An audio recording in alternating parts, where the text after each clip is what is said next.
Heck yeah, bro. I'd be trying to get on earlier and earlier. As you guys know,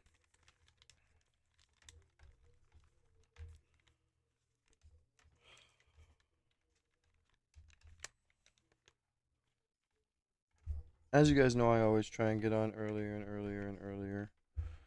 Um, when it comes to, you know, these lives because I try and bring you guys a good amount of, you know, I just try and bring you guys good content because you guys give me all your support. So I gotta try and give you guys the best I can give you, which is get on as early as I can, give the best content I can give, and yeah,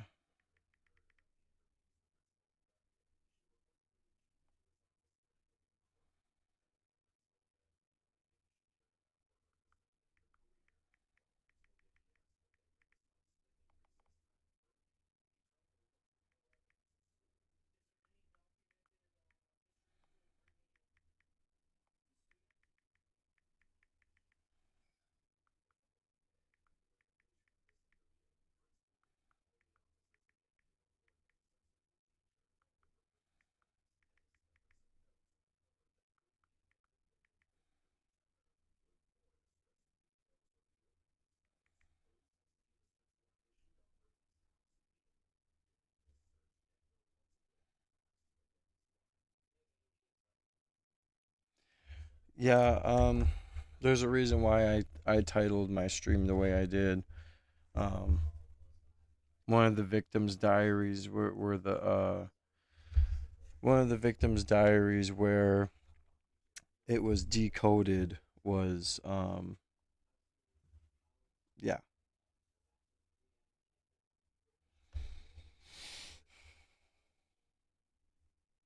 yeah, sickening. She meant from what I did see, Trump was only mentioned once in that girl's diary.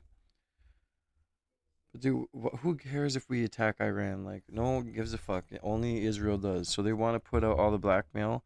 Like I said before, I'd much rather respect my leaders if they just let whatever Israel had on them come out and do the right thing for America and do America first, rather than just play this fucking game of, like the last game they've been playing for the however long, you know.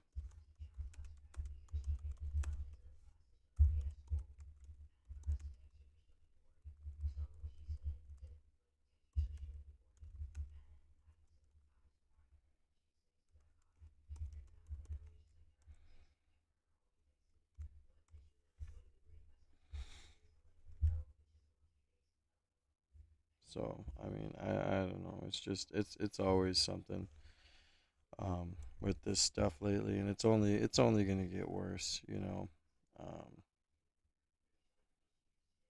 It is what it is. You can't sit here and act like if eventually when Trump doesn't do what they want to do, they're gonna go ahead and stab him in the back. I mean, look, Netanyahu already brought the pager.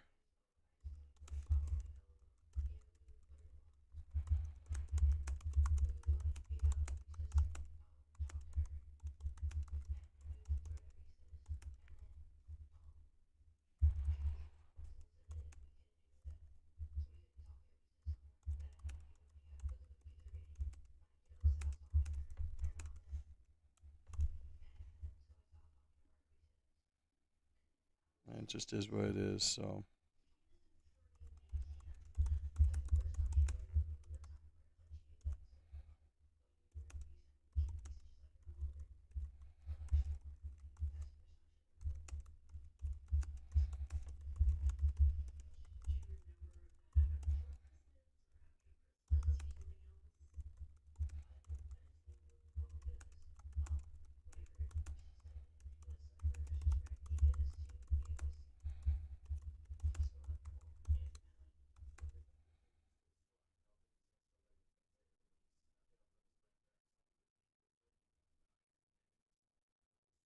yeah, yeah, let's troll her and say that. I would love to do that.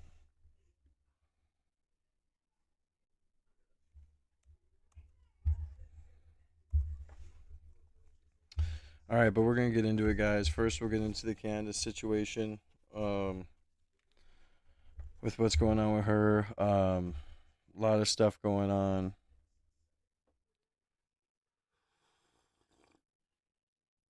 But we're also gonna get into I don't know if you guys know who Cuff Boys is or Cam Holler. I'm not gonna go find the diary myself and whatnot. He does a good job at reading the decoded version of the diary, so that's what we're gonna go do and check out. So it's very hard to read. It sounds like they were taking babies, like they were making people have babies and taking them, which coincides with the rumor that them boys do rituals with newborns. So everybody double tap that screen. If you're new to the See Me Now family, hit the subscribe button. We're on the road to 10,000 subscribers, you guys. 10,000. It's crazy. So help your boy get. We're on the road to 10,000 subscribers. Oh my god, I'm such an idiot. We already hit 10,000. We're on the road to 20,000 subscribers. So hit that subscribe button. Make sure you guys go ahead, hit the subscribe button with the notification bell so I can see you guys' so I can see your guys' faces in every single live stream. Right now we're at 10,026 subscribers. So let's continue to hit the subscribe button right above my head, the red button right above my head, and join the family. We're on the road to 100,000 subscribers by the end of the year. Double tap that screen. It's trying to hit 100 likes within the first hour. And if you feel like you want to go further than liking and subscribing, become a member. Tier 1, See Me Now Soldier, or See Me Now Soldier. Tier 2, See Me Now General. Also, I do have a super chat goal up of 10 super chats, $10 and above. Help me reach my daily goal of $100 in super chats. If you're going to donate more than $10, go to ko-fi.com/see me now and send it through there so it goes straight to my business savings and it doesn't get touched, and it helps me upgrade the studio. I am saving up for big things, and I do have something that I need to talk about that is personal, but I'll talk about it in the Discord. I'm going to go check on my daughter, then we're going to get into this video.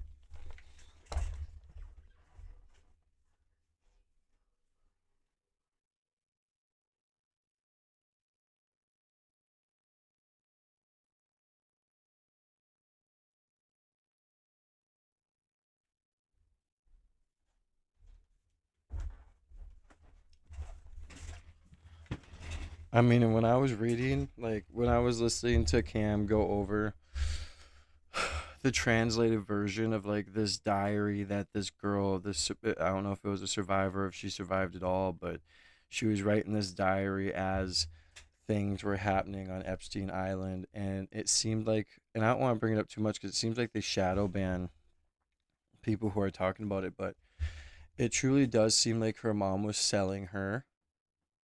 Even one point it said that she was hiding at a friend's house. Her friend was taking her in for refuge, and her mom was looking for her. And I think she had lost around three babies. They took three babies from her, and but she was smart enough to write this diary in like a coded language to where you would like you have to read it a certain way or decipher it a certain way in order to read it. And it was very, very interesting. So we'll go over this and then we'll go over that next. So everybody who's in here, buckle up. Make sure you guys hit that subscribe button. Join the See Me Now family. Again, we're on the road to 10,000 subs, man. So just hit that red sub button right above my head and help me reach my goal at 100,000. I keep saying 10,000. I'm so used to it because it's a habit. I made a habit of saying it because we're trying to hit 10,000 for so long. We're on the road to 100,000 subscribers before the end of the year. So hit that red subscribe button above my head, join the family, hit the notification bell, and double tap that screen. Show some love and support, and send your donations through. Get your name written down on the dono wall. It really does help me go a long way by doing this Monday through Friday. I try and get on as early as I can. I usually go on at 9:30. Today I was on at quarter to 9. So I really am dedicated, and I really do try my best to bring you guys good content and good reactions, and just good content in general. So show some love and join the family. But I hope you're having a good day, Skippy, and I hope everybody else is having a good day. But I really could use you guys as donos right now. Something's going on that I really could use your donos. So I'm not usually one to e-bag. Usually every stream I do not try to, but this time I'm gonna. But let's get into this.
Again, guys, there's 71 of you in here. Everybody just double tap your screens. If the double tap feature doesn't work, just hit the three dots on the top right corner and hit the like button that way. Let's try and hit 100 likes before the hour ends. This is something we try and do every single day. It's kind of like a tradition of ours. We have 45 minutes left. So everybody get those likes up, hit the subscribe button, hit the red dot above my head. We're on the road to 100,000 subscribers by the end of the year. God bless. Oh my God. So stupid of me. I should have probably put this on first, right?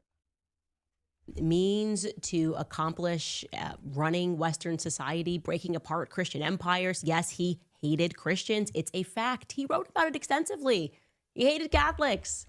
And yes, they perform rituals. That is not an imagination. It's not a conspiracy. The only conspiracy are those that are colluding to hide those facts. And now we can really stick our noses down at them. And no, I want to be clear. This is not Judaism. This isn't your grandma's Judaism. It's occult mysticism. That's the way that it's able to move through seemingly all the faiths, right? Aleister Crowley. Well, how could you have the Star of David once upon a time? What was it? Before 1914, that was the flag of Morocco. That's weird. That's not a Jewish nation. What does it actually symbolize? Occult mysticism. That's why it's on the cover of Aleister Crowley's books. If you're going to perform magic and rituals. And yes, sorry guys, got to wake up. It's a Monday. We got to get you there. They deem children to be a necessary part of their initiation rituals. This I'm going to read from you is actually a direct quotation from Sigmund Freud. Okay? The person that was hailed as a hero. We were in high school and middle school, and he's the father of modern psychology. Yeah. I mean, I honestly don't know where Cuff'em or Cuff Boys got the unredacted diary, so shout out to him. We're gonna go over the unredacted diary after we watch this stream, so everybody stay here, buckled in. If you're new to the channel, again, this is the last time we're gonna say it before we get into this Candace stream. Hit the subscribe button, hit the red subscribe button above my head. We're on the road to 100,000 subscribers by the end of the year. We're at 10,026. Let's run it up, y'all. We are under 90,000 away. So run it up. Everybody hit that red subscribe button above my head. Double tap that screen. If double tap doesn't work, hit the three dots on the top right corner, then hit the like button that way. And run it up. Let's get in the algorithm, man. We always try and hit 100 likes before the first hour of the stream is over. So God bless everybody. Let's go.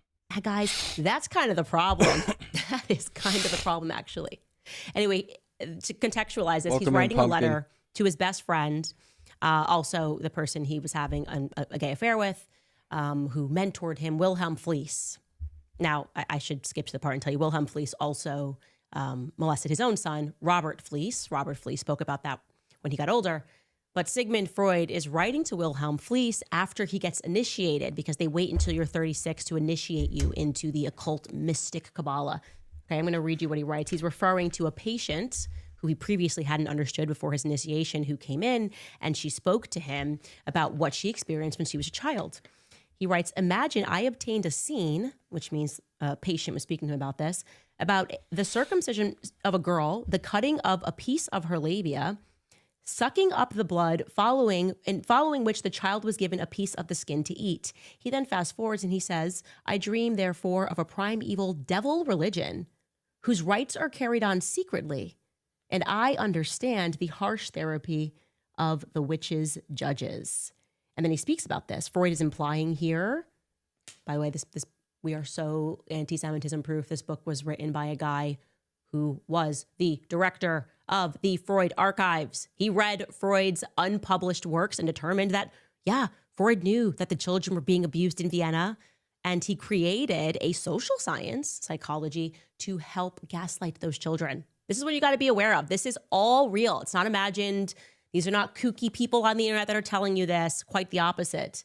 And then this guy, Jason Masson, who writes this book, writes that Freud is implying here that the Sabbats were real events, part of a ritualized religion in which sexual perversions were acted out. So he was aware that this was happening. And in case you are not aware, Sigmund Freud, the background story there is wild. All right, he was once an outcast in the very tight-knit, perverted psychology club in Vienna because he told the truth. He went to the morgue. He examined children who had died after they were horrifically murdered and sexually assaulted. And then he also saw patients who were children who were still alive, who were telling him these stories about what they lived through. And he had determined after speaking to these children that they were all telling the truth. And so he gets ostracized from the psychology community. He's like, no, this is actually happening, and it's also incestuous. And they go, get out of here. You can't be with us. You can't publish his paper. Oh no, what would the goyim think? He actually did publish his findings. And like I said, the pervert turned on him. Then remarkably, at the age of 36, he partakes in a ritual during which he's welcomed into the club, and he changes his mind and he writes to Wilhelm Fleece that he now understands. Okay, so that's what I just read to you. Like he now understands what is happening.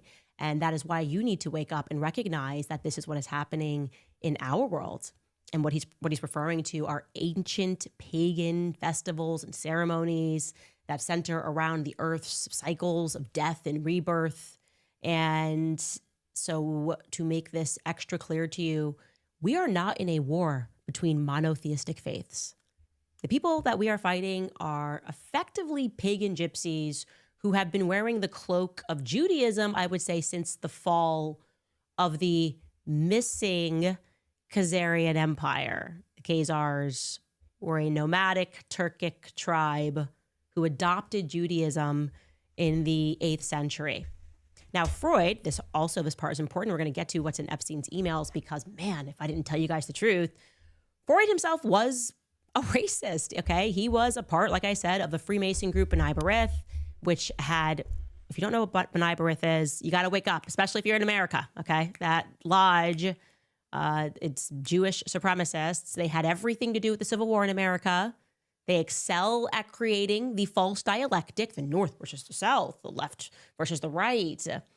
Ulysses S. Grant notoriously expelled Jews from his military district, Tennessee, Mississippi, Kentucky. You think he was just like what, another white supremacist? Ulysses S. Grant. Everyone's just a white supremacist. I mean, they would have called him a white supremacist, or he was anti-Semitic. Everybody's just anti-Semitic. No, it had everything to do with what they were cooking up at these lodges, B'nai B'rith. That then subsequently became the ADL after the ritualistic murder of a Catholic girl named Mary Fagan. There is no hiding that anymore. I don't care if Dennis Prager's going to write another letter and say, that's not true. This case is not real. It's happened so many times during the same dates, the same holiday season, all throughout history, that it is getting ridiculous to not acknowledge that this is true and this is real. And the Epstein files create an opportunity for us to discuss this, to hear the way they speak about us behind closed doors, exactly how Sigmund Freud spoke. It's racist, right? I want to make it clear that this is, for them, a religious philosophy, a racist perspective that we are goyim, meaning cattle that are meant to be herded and ruled over. I said this at the end of last year. I said this is how I am being treated because I don't listen to them. Hence their psychotic, obsessive, and frankly, their evil manner in which they have confronted me simply trying to move on in my life after realizing I don't want to work for Zionist psychopaths. I just don't want to do that. I hope you're doing good, Pumpkin. If that's cool. To them, that's akin to a buck. Come on, guys. We're only at 4 likes. Everybody double tap your screens or hit the 3 dots on the top right and hit the like button. Let's try and hit 100 likes within the first hour. We have 38 minutes left, guys. Come on, we can do it. We can do it just like we did yesterday and we do every other day. Double tap your screens, guys. Let's get in the algorithm. That won't break. How dare you? And hit the red subscribe button above my head, y'all. We just hit 10,000 on Saturday. We're on the road to 100,000 subscribers by the end of the year, man. Help me reach that goal. We're going to have that silver play button soon. They feel as maybe you or I would feel if an animal beat us at a game of chess. That's what it feels like when Candace is just like, peace, I'm out, and her life is not subsequently ruined and over. And they will keep publishing things and calling me names. Everything she's saying is an anti-Semitic conspiracy until the emails drop. And Jeffrey Epstein, who worked on behalf of the Rothschilds, according to him, he wrote that in an email. I'm going to go grab some water. The Rothschilds, who credit themselves with having created which nation state? Oh, right, Israel. Israel, the same nation state that is having a bunch of women say that they were ritualistically abused in a forest by rabbis. that's happening in the Knesset right now, that nation state, saying that they were 3, 4 years old when this happened. He's saying, those are my bosses, the Rothschilds. And here is a brief, but by no means an extensive coverage video that was put together by, I assume this guy must be Goy, right? Goy? Is he Goy? TikToker Contrarian put this together. Take a listen. Israel is mentioned twice as much as Donald Trump in the new documents. Here he is discussing with Roger Schank, a Jewish American academic and hedge fund worker, saying Jews create vast fortunes by manipulating markets and creating financial speculation and exploiting labor. He says, let the Goyim deal in the real world. In a discussion with the Rothschild family, Epstein says if they overthrew the Ukrainian government, there would be great opportunities. The Rothschild family paid Epstein $25 million for certain algorithms. While talking to Peggy Seigel, August 7th of 2010, she asks if an event is going to be 100% Jewish. He says no, they'll have Goyim in abundance. But don't worry, they're just brilliant wasps from JP Morgan. Joshua Finkelstein, BlackRock's Larry Finkelstein's son, is accused of not having any respect for non-Jews, seeing them as not human. This is from his ex-girlfriend, Svetlana. He pressures her to have an abortion. In 2017, Epstein has a conversation talking about if you want to hire the best people, you have to hire only Jews. Only hire those who can prove they are genetically Jewish. Maria Farmer, one of the first victims to come out and name Epstein. I wasn't allowed. But even Epstein, guys, even Epstein himself wasn't genetically Jewish. Like, none of these people, it's very rare for any of these people in Israel to be genetically Jewish. That's why it's illegal to do DNA tests there. To go get food. And when I called Gillian and asked why I couldn't eat there, she said, it's a Jewish Hope country everything's club. going good, You're not Pumpkin. Jewish. They're not going to serve you. Thank you guys for running up the likes. I appreciate y'all. We got 34 more minutes left within the first hour. Come on, y'all. We can hit 100 likes. Let's go. They, honest to God, think their DNA is better than everybody else's. Said that their operation was motivated by Jewish supremacy. Anybody gonna say that that's not real anymore? Hey, really bad time, Rob McCoy, who wrote a public letter accusing me of being anti-Semite. Can you some of that energy towards Israel, your masters? Because I won't have them be mine. I can't. I recognize it for what it is. It's using money, finances to whip people into shape, so to speak. I know, like I said, the true history of the slave trade, and the amazing ability to write themselves out every time is really special. It's super unique. And like I said, if you want to know what happened to America, you have to start to trace the lineage of the B'nai B'rith lodges. Look at, probably books, obviously, that you would never, ever be able to read in high school. You have to start to conduct research independently. Ben Shapiro's family ancestors, B'nai B'rith, okay? Barry Weiss, B'nai B'rith. That's why when you see these differences and amongst Jewish people, they want you to make the mistake of thinking that this is what all Jews are doing, and it's not true. Okay, there's such a fundamental difference between a Dave Smith and a Ben Shapiro. I have a suspicion that I could quit working. Like if I just texted Dave Smith and I said, I don't want to be friends or ever work together. Hope y'all are having a good day. Welcoming Rhonda again. Everybody hit that red subscribe button above my head, man. We're on the road to 100,000 subscribers by the end of this year. Thank you for helping me hit 10,000 this last Saturday. We just did the giveaway yesterday. Make sure you guys double tap that screen, man. We have 32 minutes left within the first hour. Let's try and hit 100 likes, man. I just need 89 more beautiful people to double tap that screen to hit 100 likes. God bless you guys. Hit that subscribe button. Help me hit that 100K before the end of the year. We're going to get that silver plaque, baby. Any capacity ever again. I got to feel like he would just let me move on in my life. I got this suspicion that he wouldn't. Thank you, Rhonda. Appreciate But you can for see the that there's subscription. like something else brewing when it comes to people like Barry Weiss and Ben Shapiro. They can't let these things go because they view themselves as supposed to be over us, right? And they also won't criticize people like Jeffrey Epstein.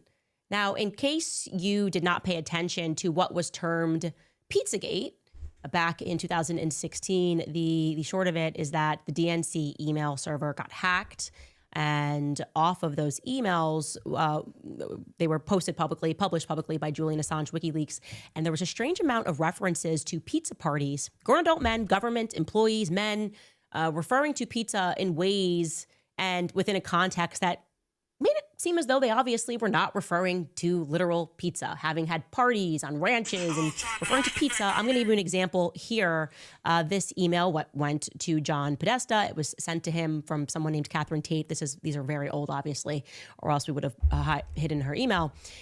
Anyone that knows who John Podesta is, he's the person that helped come up with the Podesta plan. And that's the plan that is being put in place right now by the left and the Democrats to help cause uproar in America and cause division and basically start a revolution because they lost the elections in 2024 or whatever. So it initially was for if they lost the elections in 2020, but we all know what happened there. So now, since they lost 2024, they put the Podesta plan in place. Thank you, Walrus Poacher, for the $1.99 donation. God bless you. I'm going to put your name on the wall right now. Anyone else who wants to get their name written on the wall live, I do have a 10 super chat goal up of $10 and above. 10 super chats, $10 and above. There's 2 hours and 53 minutes left on that. But any super chat will get your name written on the wall. If you want to get your comments read, your opinions read, or if you have a topic you want me to cover after this, send through your super chats and we can read them. I don't like reading the chat all the time just because of the trolls, and it makes it better for better content because I can just react to the videos. So again, if you want your comments to be read, send through your super chats, show some love and support. But if you are going to super chat higher than $10, please go to the Ko-Fi that's linked in the comments, because then it goes straight to my business savings account and YouTube doesn't take 30%. I get that, it's YouTube's platform, but if you send $100, I'd feel way better if you sent it to Ko-Fi. She writes, "Hi, John. The realtor found a handkerchief. I think it has a map that seems pizza related. Is it yours? They can send it if you want. I know you're busy, so feel free not to respond if it's not yours or you don't want it. Also, weird specific orders of pizza and hot dogs." That was the beginning of that entire scandal. Your name's on the wall, Walrus. Thank you for the donation. God bless you.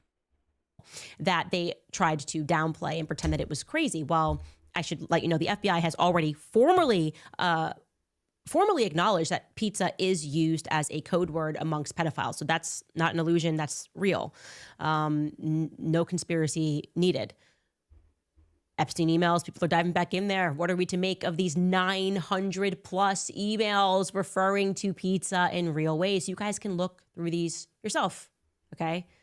Of course, there are the Jeffrey Epstein emails, some emails which we're never going to see, and photos that we're never going to see regarding murder, killing people, calls to kill people. I'm sure they're going to explain this away. Everybody's joking all the time. Who's seen those videos that Jeffrey Epstein that got released where he's like randomly like taking selfie videos and like opening his mouth?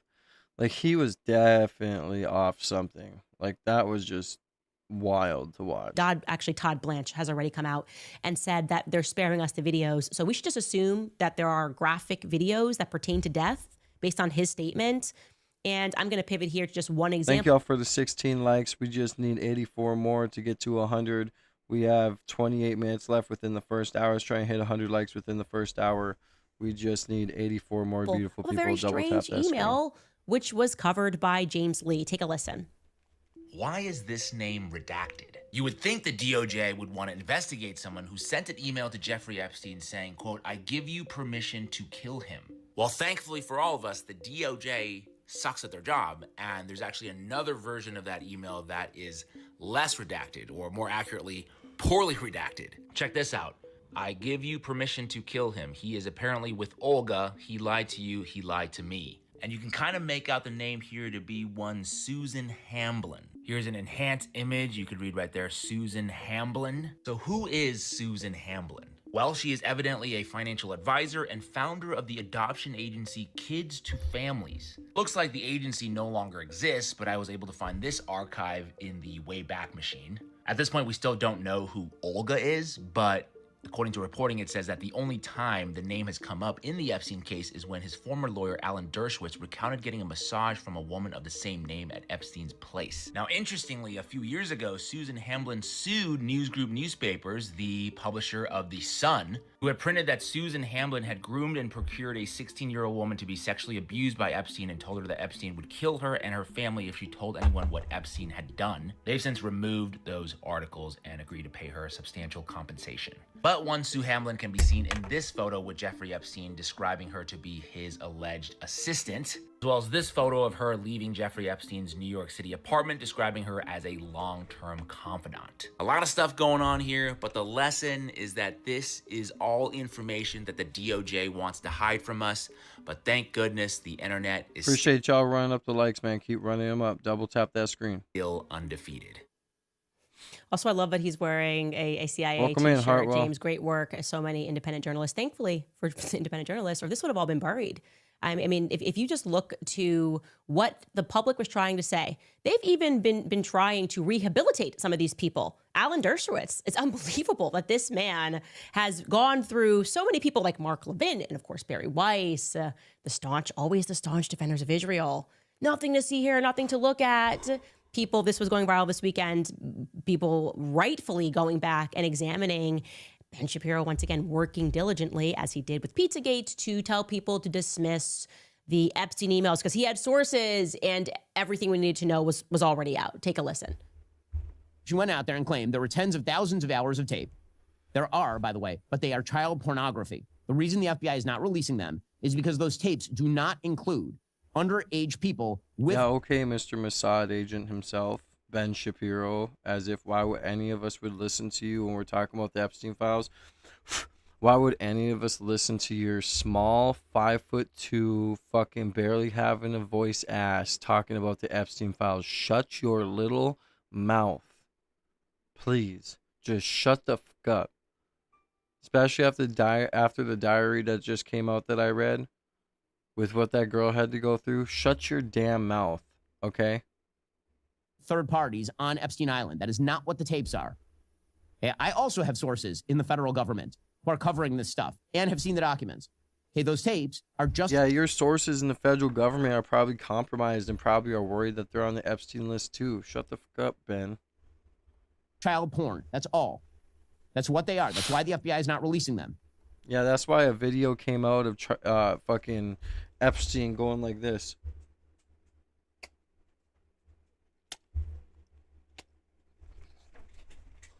Fucking tweaking out on his phone. Shut up. Okay, as far as the Epstein list, what I have been told by my sources is that there is no Epstein list. Your sources is there's a Mossad black book and of Jeffrey fucking Epstein Benjamin contacts. Netanyahu. And the vast majority of those contacts are already out there publicly. That's why you know names like Prince Andrew or Alan Dershowitz or some of the names that have been mentioned here.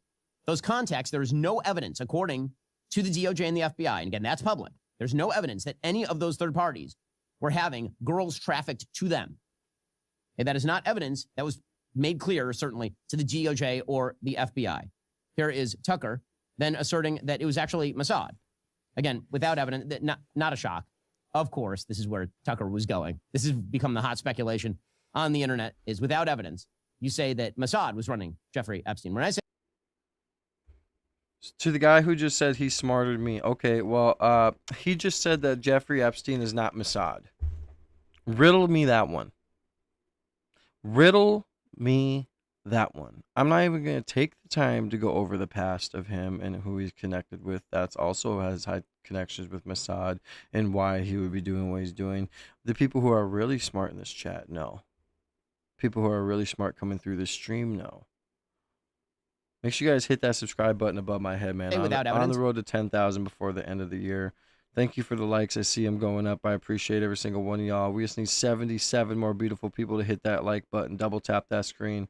If the double tap doesn't work, hit the 3 dots above my head on the top right and hit the like that way. Let's hit 100 likes before the end of that first hour of the stream. We have 22 minutes left. I mean, without evidence. Naftali Bennett, the former Israeli prime minister, said, quote, "As a former Israeli prime minister, with the Mossad having reported directly to me, I say to you with 100% certainty, the accusation that Jeffrey Epstein somehow worked for Israel or the Mossad running a blackmail ring is categorically and totally false. This accusation is a lie being peddled by prominent online personalities such as Tucker Carlson, pretending they know things they don't." And in fact, I followed up with the former prime minister, Naftali Bennett, and what he told me is that Mossad has not been active in the United States against the United States since the Jonathan Pollard scandal of 1987, when a U.S. Army contractor who's actually working for the Navy What the fuck did he just say? with the former Prime Minister Naftali Bennett. And what he told me is that Mossad has not been active in the United States or against the United States since the Jonathan Pollard scandal of 1987.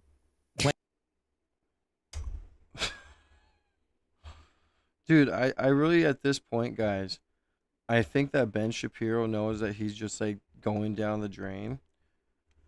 And I really think he's just getting on camera and saying whatever the fuck he wants, even though he knows that it's stupid as hell. For God's sake. And a U.S. Army contractor who's actually working for the Navy revealed classified information to the Israeli government. He was prosecuted by the United States government and ended up in prison. I didn't watch this whole almost clip. 30 This is years. hilarious. And so Israel since then has not spied on the United States with Mossad. Okay, guys. Well, there you have it. It's just, I don't know how he does it with a straight face. I just like, well, anyway, guys, there's millions of emails, but don't even like, it's like, Mossad hasn't been doing nothing. I know it seems weird because BB's like always here or whatever, and we seem to be doing their bidding everywhere. But the Mossad just like said in the 90 days, they were like, I'm a chill.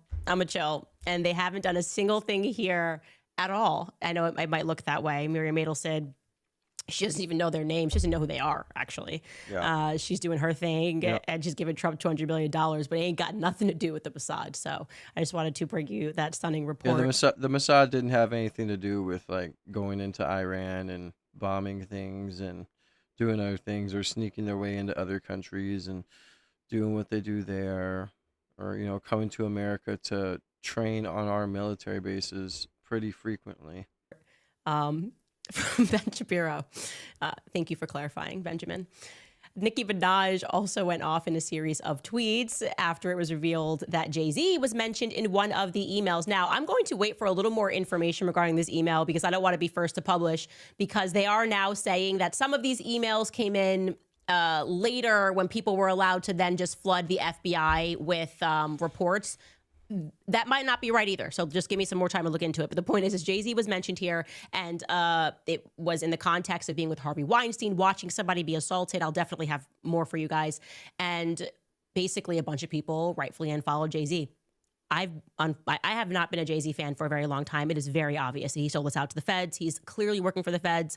I have always believed that the individual that came forward and was honest about what was happening with Diddy and Cass and talking about how the feds do deal with rappers. They give them tons of money and then they move drugs in. That just felt like the correct thing. Like my assumption when it came to Jay-Z was obviously what he was involved in. And so, yeah, Nicki Minaj had a lot to say because she feels vindicated in many ways about speaking about how the hip hop industry works, that you have to get involved with a lot of this stuff. And if you don't, they will essentially blackball you. And This is what I've been talking about before. Everybody wanted to focus on the Epstein list, or like how people would be blackballed that are on the Epstein list, that are like whatever. But we all forgot about the music industry. Who owns the music industry? The movie industry, the modeling industries, the pornography industries. And not only that, it goes deeper. The music that they peddle that make people want to be violent also puts those same people into the same private prisons that guess who owns, yep, you guessed it, the same people who own the music industry. It goes so deep that people that aren't educated just don't know, and they'll call you stupid for even talking about it.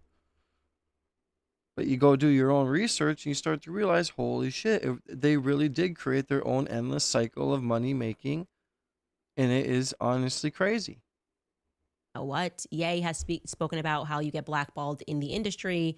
He was obviously too sleepy and never got to those tweets that he was going to author because he was very tired and he needed a nap. But he was about to let loose on a bunch of people who were doing the blackballing, and I do very much believe that Jay-Z is a part of that. That, like I said, feels to me like common sense, and I think more will come out, and people are unfollowing him. Anyways, here's what Nicki Minaj had to say. She wrote, "Your favorite artist has been practicing rituals in a satanic cult where they take babies from other countries and mutilate and kill them as a form of blood sacrifice to their god. You see, when your master is Satan, you must constantly shed blood. However, the jig is up." And yeah, she's not the first person in Hollywood to say that. I mean, every time we show you things, even when we showed you the CERN activity that was happening, which somebody caught on tape, they just came out and were like, oh, we were just faking. Hey guys, we have 15 minutes left. We just need 72 more beautiful people to double tap that screen, show some love and support, and get us to 100 likes before the first hour of the stream ends. We always try and push to 100 likes before the first hour. So everybody just double tap your screens to see how far we can get, and hit that red subscribe button above my head, man. We're trying to hit 100,000 subscribers before the end of the year. Let's go. That was just like fun. That's what scientists do. They dress up in the middle of the night and pretend to stab women before a statue of Shiva.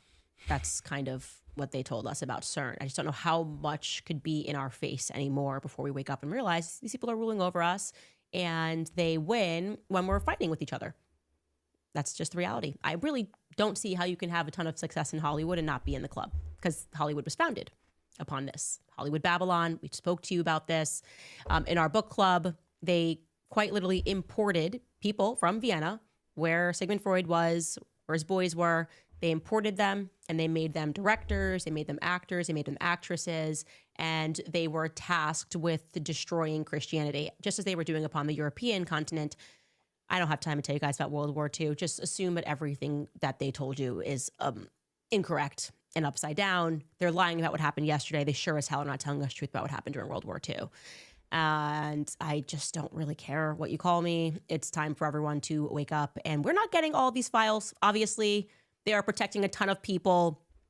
The fact that you can't find like the Adelsons in here is completely ridiculous. The people that are still in power, like they're active agents in America today, are all being protected, which is why it was super interesting to see them sort of throw Peter Thiel under the bus. That was interesting. Like I said, you can trace this stuff through politics, through Hollywood, the Jewish occultist mystics that established these industries. But Peter Thiel, his emails went up there, and it ain't good for JD Vance. I'll tell you that right away. I think this is plausibly the biggest scandal to come out of I guess I should say, the most consequential thing to come out of these emails that I can see right now. There's millions to go through. So we'll have more, and we'll be reporting on more. But JD Vance, he was they had him there, right? Like, he's going to be running in 2028. He's not been leaning super into the Zionist stuff. He seems to be abstaining, has been quiet during the whole Epstein thing. It definitely didn't seem like he agreed with it. But everyone knows that Peter Thiel effectively funded JD Vance's career. He probably had something to do with JD Vance getting the deal with Netflix to do his book, A Hillbilly Elegy, I think it was called. And Peter Thiel, who was mentioned early on as being someone who was friends with Epstein, went on to Rogan at the end of last year and sort of intimated that he really didn't know Epstein that well, but spoke to him mainly just about math because he knew about taxes and how to avoid them. Take a listen. I met Epstein a few times as well, and I think how'd you get introduced? It was Reid Hoffman in Silicon Valley. No, like, Joe's over here, guys. Joe Rogan is over here. No contact at all with the eyes. Just saying. Valley introduced us in 2014, but it was basically, and I didn't check, didn't ask enough questions about it. When you were introduced to him, how was he described to you? He was described as one of the smartest tax people in the world. Interesting. And I probably was my moral weakness that I. Well, how could you have known back then? He had never been arrested. No, this was 2014. It was post arrest. Oh, so his arrest was the first arrest, right? Yeah, which was like 2007, 08. Okay. And so, but you assume he didn't go to jail for that long. Right. It was probably not as serious as alleged. There was certainly the illusion that there were all these other people that I trusted. Reid, who introduced us, was, he started LinkedIn. He was, maybe too focused on business networking, but right. But I thought he always had good judgment in people. When the went down and Epstein gets arrested for the second time, were you like, oh, well, there you go? I've thought about it. I thought a lot about it as a result. Yeah. Yeah, I'm sure. And thought about it, he did, because he was emailing Jeffrey Epstein a lot, meeting up with him a lot. Definitely sounds like they were very close, inviting him to the island. Basically, this guy's going to be here from Europe. Also, you should come this weekend. They were together all throughout New York, constantly messaging each other. It is not a good look. There is no question these two were friends. And I do not accept that the person who's effectively spying on all of us, he's got to deal with the military through Palantir, by the way, should be clear. He also, Palantir boys were put onto Fort Huachuca Air Base in July. We'll get into that later. And now we're supposed to believe that he just like, I couldn't. Yeah, because it's a military company. I mean, they're making military drones, all this other stuff. They're going to be put on a military base. And Huachuca's one of them that just is liking to deal with a lot of the bullshit. In any further, I had no context to figure out what Epstein was accused of. Hey, guys, we got 11 minutes left, man. We just need 69 more beautiful people to double tap their screen. Let's see if we can do it. Let's see if we can hit 100 likes within 11 minutes.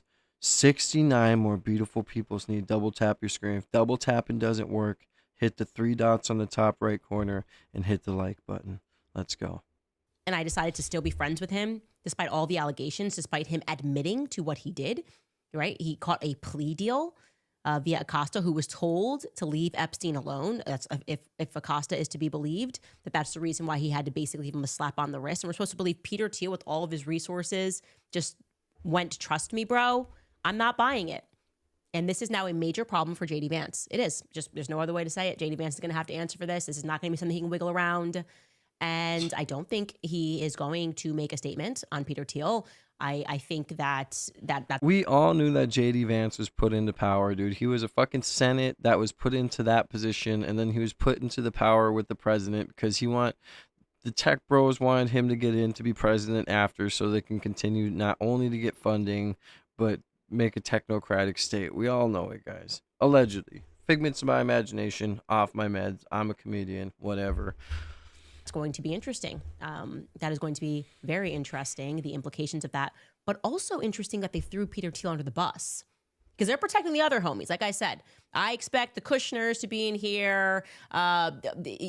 Obviously, his connections to the Mossad. I mean, there's a little bit. He's setting up meetings, Bibi Netanyahu, Ehud Barak's all over it.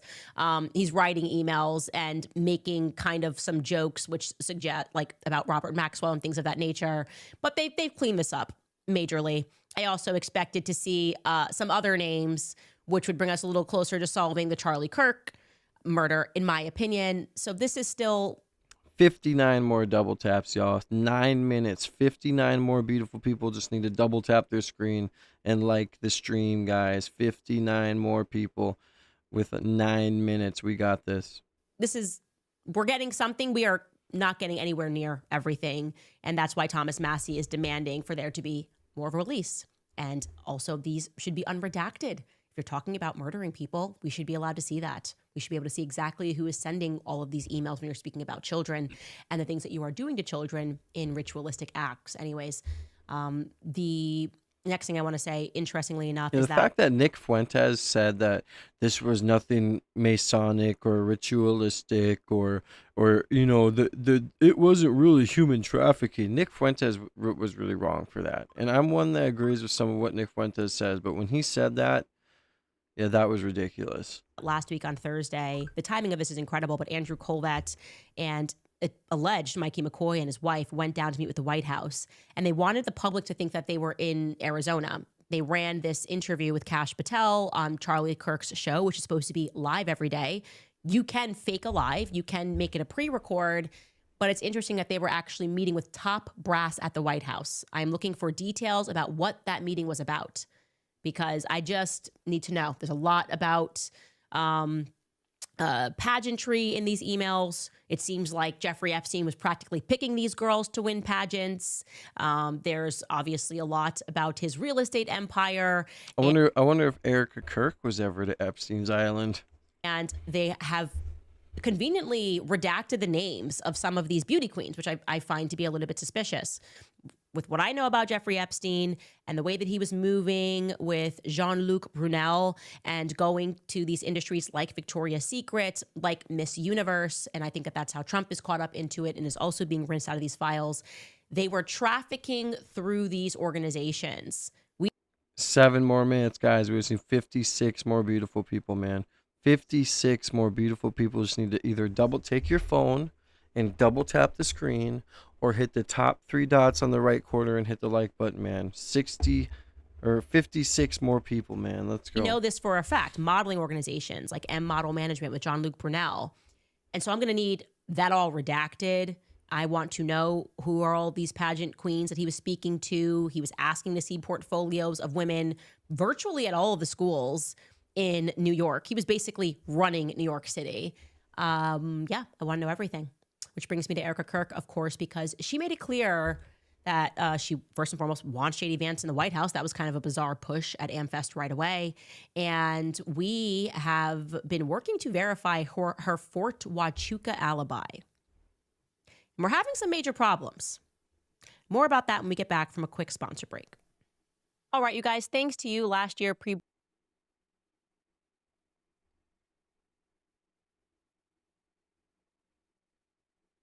skincare.com.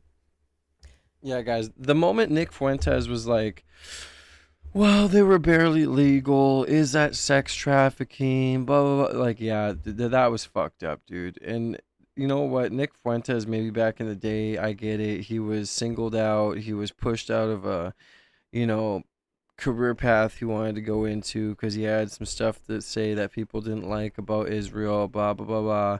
I get that. But once you start getting to the point where you start saying these certain things, it's just ridiculous. It's not funny. If any serious, even an iota of a serious cell in your body that wants to get anywhere into space you're in, once you're starting to finally kind of be accepted, you probably shouldn't say dumb shit like that, right? We just need 46 more beautiful people to double tap that screen, man. 46 more beautiful people need to double tap that screen. We got 5 minutes left before we hit the first hour of the stream. 5 minutes left. Double tap your screen, guys. And hit that red button above my head. We're on the road to 100,000 subs. You guys ever wonder why Hillary Clinton in those WikiLeaks emails was asking a few days before we invaded Iraq? She was trying to locate Gilgamesh's tomb. I don't know if you guys read the Epic of Gilgamesh. I certainly did when I was at university. Effectively, it has been long suspected that Gilgamesh was actually Nimrod in the Bible, okay? So think of the Tower of Babel. We can build society. We're greater than God. Why would Hillary Clinton be looking for that tomb in Iraq? That's what Gilgamesh is featured in Iraq, present-day Iraq. Yeah, okay, so you gotta wake up, guys. It's all real. They made you think that this was hocus pocus. It's not. They are practicing ancient witchcraft. Who knows what they were going to attempt to do with that. But a lot of our activities in the Middle East have nothing to do with a war on terror. In fact, we kind of are the terrorists. If we're being honest, and what the CIA has been up to, we kind of are the terrorists. That's how you kill 1 million Iraqis, by just lying and saying they're weapons of mass destruction. No, they just mass murdered people, but they are also destroying ancient sites. The reason for that is because you cannot, as they want to be, this is what the AI future is about, they want there to be no past, and they will control the ever present, right? You say this happened yesterday, they'll delete a file. It didn't happen yesterday anymore. So they want to go back and they want to destroy all of these relics. That's why there is this obsession with getting into Armenia, which they're working on right now. Come on, guys. 3 minutes left, man. We just need 46 more beautiful people to double tap that screen, man. 46. Am I wrong? Are we up higher? Yeah, 46 more beautiful people, man. Double tap that screen. Let's try and hit 100 likes within the first hour, y'all. 2 more minutes, man. Double tap your screens. Iraq, Iran. That's exactly what I think. Iran is another place where there's so much history, but they have not been successful in destroying the ancient temples, which show you that the Star of David, it was never associated with Judaism. Jews, please wake up. The Kiddush cup, that is the traditional symbol of Judaism. It even says this on Wikipedia, that this did not emerge until the 17th century, right? 1666 was when that guy who was a mystic declared himself to be the Messiah. And they adopted this symbol because it's actually from Solomon's seal, to people that believed that Solomon's ring held power. And I want to show you this because they have done a very good job of destroying a lot of these relics of these Baal temples, but they have not done a complete job. Baal is, they are making sacrifices to Baal. That is the sacrifice that these. Thank you guys. I see you guys running it up, and I really appreciate it, man. We just need 37 more likes, man. 37 more double taps. We got 2 minutes left. Let's see if we can hit the 100 likes within 2 minutes. 1 minute left. 60 seconds. Everybody double tap your screen, guys. Double tap that screen. Let's hit 100 likes within the first hour, man. Let's keep going. Let's see how many likes we can get, man. I appreciate everybody showing love and running up the likes, man. Let's try and hit our likes within the first hour. Thank you to Amp, and thank you to Sync. Thank you to Rules for the subscription. God bless you. Welcome to the See Me Now family. Come on, y'all. Everybody double tap that screen. Hit the 3 dots on the top right if the double tap doesn't work, and hit the like button, man. Let's try and hit 100 likes within the first minutes. Within the first hour. God bless you guys, man. And hit the red subscribe button above my head, man. We're trying to hit that 100,000 subscribers before the end of the year, man. We're trying to hit that 100K. We're trying to get that silver plaque, man. Pagans are making with constant bloodshed of children. Now, I want to show you this. I don't know if you have pulled this in yet, Skylar. Some of these relics, like in Baalbek, Lebanon. Yeah, here we go. This is still present today, but they're obviously, Israel is trying to take over Lebanon right now. That won't be here for a very long time. And then we have another Baal temple. Here you can see that Star of David. Thank you to everybody who's subscribing. I appreciate you guys. Thank you to Dean and Jackie for the subscription. Welcome to the See Me Now family. God bless you. Yeah, they've been trying to destroy Christian relics for a long time. I don't know if you guys have been seeing videos about it, but they've been sending airstrikes to Christian relics for a while now, blowing up, places where, like, I can't remember who it was. Someone from the Bible was, it was stood thousands of years and they blew it up. I mean, they're trying to mess everything up when it comes to Christianity. David, which is also all over Aleister Crowley, not a Jew, all over his books on ritualistic magic, is the quote-unquote Star of David. You have to know this. The symbolism means everything to them. And I implore the Jewish community, you're so diligent at learning history. It's sitting right there. Start with Sigmund Freud, something recent, if you will, and then just start working backward. That's kind of what I did when I recognized these fringe movements. The Frankist cult, long speculated that Jacob Frank was funded by the Rothschild family. Well, we certainly know Jeffrey Epstein was, according to him. He was funded by the Rothschild family. So all these rumors about the Rothschilds are probably not rumors. They just have a lot of money and they pay people off. It's how you get these pastors to lie, these all across all religions that will lie and dissuade their people. And again, nobody can give you a reason as to why the Moroccan flag, the flag of Morocco, was a 6-pointed Star of David. Now it's 5 stars, but it was 6 stars when the Alawite dynasty, I hope I'm saying that right. The Alawite dynasty, probably not saying it right, began to take over. What have they been doing in Morocco, guys? They have been, Aleister Crowley, why do you think they all traveled to Morocco? Going back to Macron, he loved Andre Gide. They were molesting Muslim kids. That's the reason, and that still goes on today. If you're following the Brigitte story, right, it runs right through to Morocco.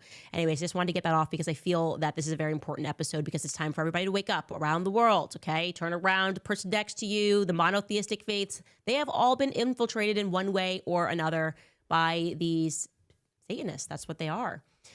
Cutting back into the Charlie Kirk story, something amazing, and I cannot believe I missed this, okay? So I suddenly thought, let me just try to work through actually every minute and every hour of the last 48 hours leading up to September 10th for both Erica and Charlie. I started with Charlie and just trying to confirm what had been said, public statements that were made from people in his inner circle about his whereabouts, also Erica's whereabouts.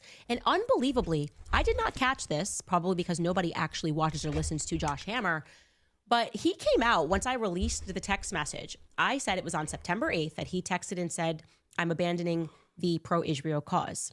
Well, Josh Hammer came out and clarified that actually Charlie sent that text message on September 9th, the day before he died. Here's what Josh Hammer said in his own words. Take a listen. Candace Owen seized on this totally... God, every single time I look at Josh Hammer, I just want to punch a wall. Every single time. I mean, look at this guy's face, bro. This Guy, this is the type of guy that in the morning after he showers, he puts on chapstick and does the whole thing, you know? Out of context screenshot of Charlie Kirk being very upset that a Jewish donor was withholding his $2 million donation.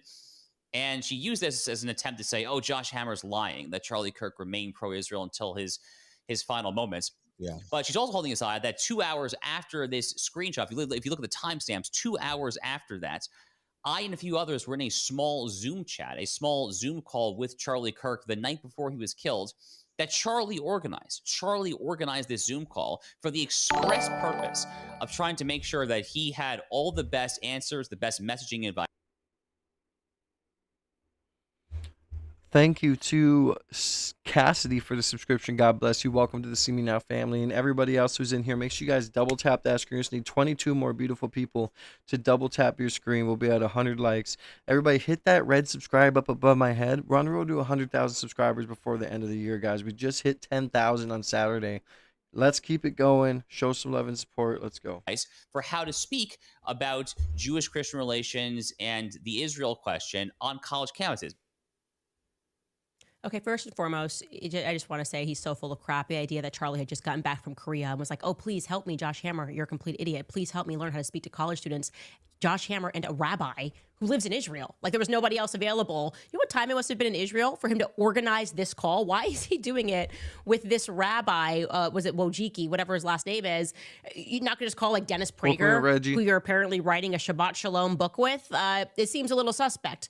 So you're actually clarifying for us something that's amazing. This is a stunning admission, okay? Because we know that when Charlie got off of this phone call, he texts that evening a text message to Dan Flood and Andrew Colbert saying, they're going to kill me.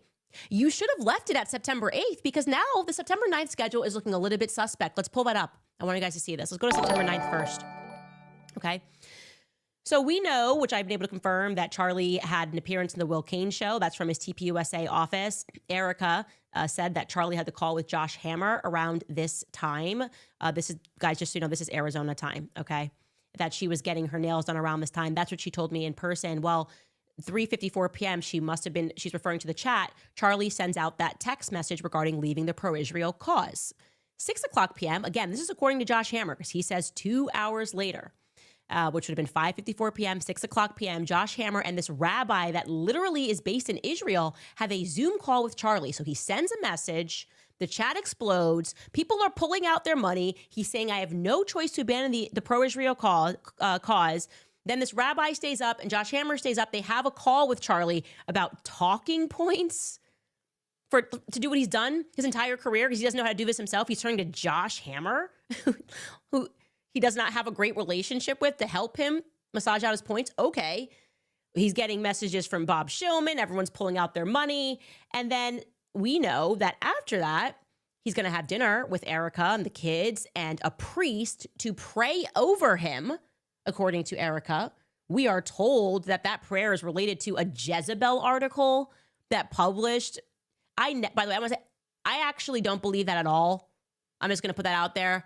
Like, just because of my relationship with Charlie and how much we texted about ridiculous articles and laughed at them, for me to think that suddenly on some feminist website, somebody wrote something saying they bought an Etsy spell that would send him so over the edge that he would call a priest doesn't pass the sniff test. Sorry, guys, I had to take a phone call real quick. My youngest daughter, just like my older daughter, is getting her tonsils out here soon, so I just scheduled an appointment for her over the phone.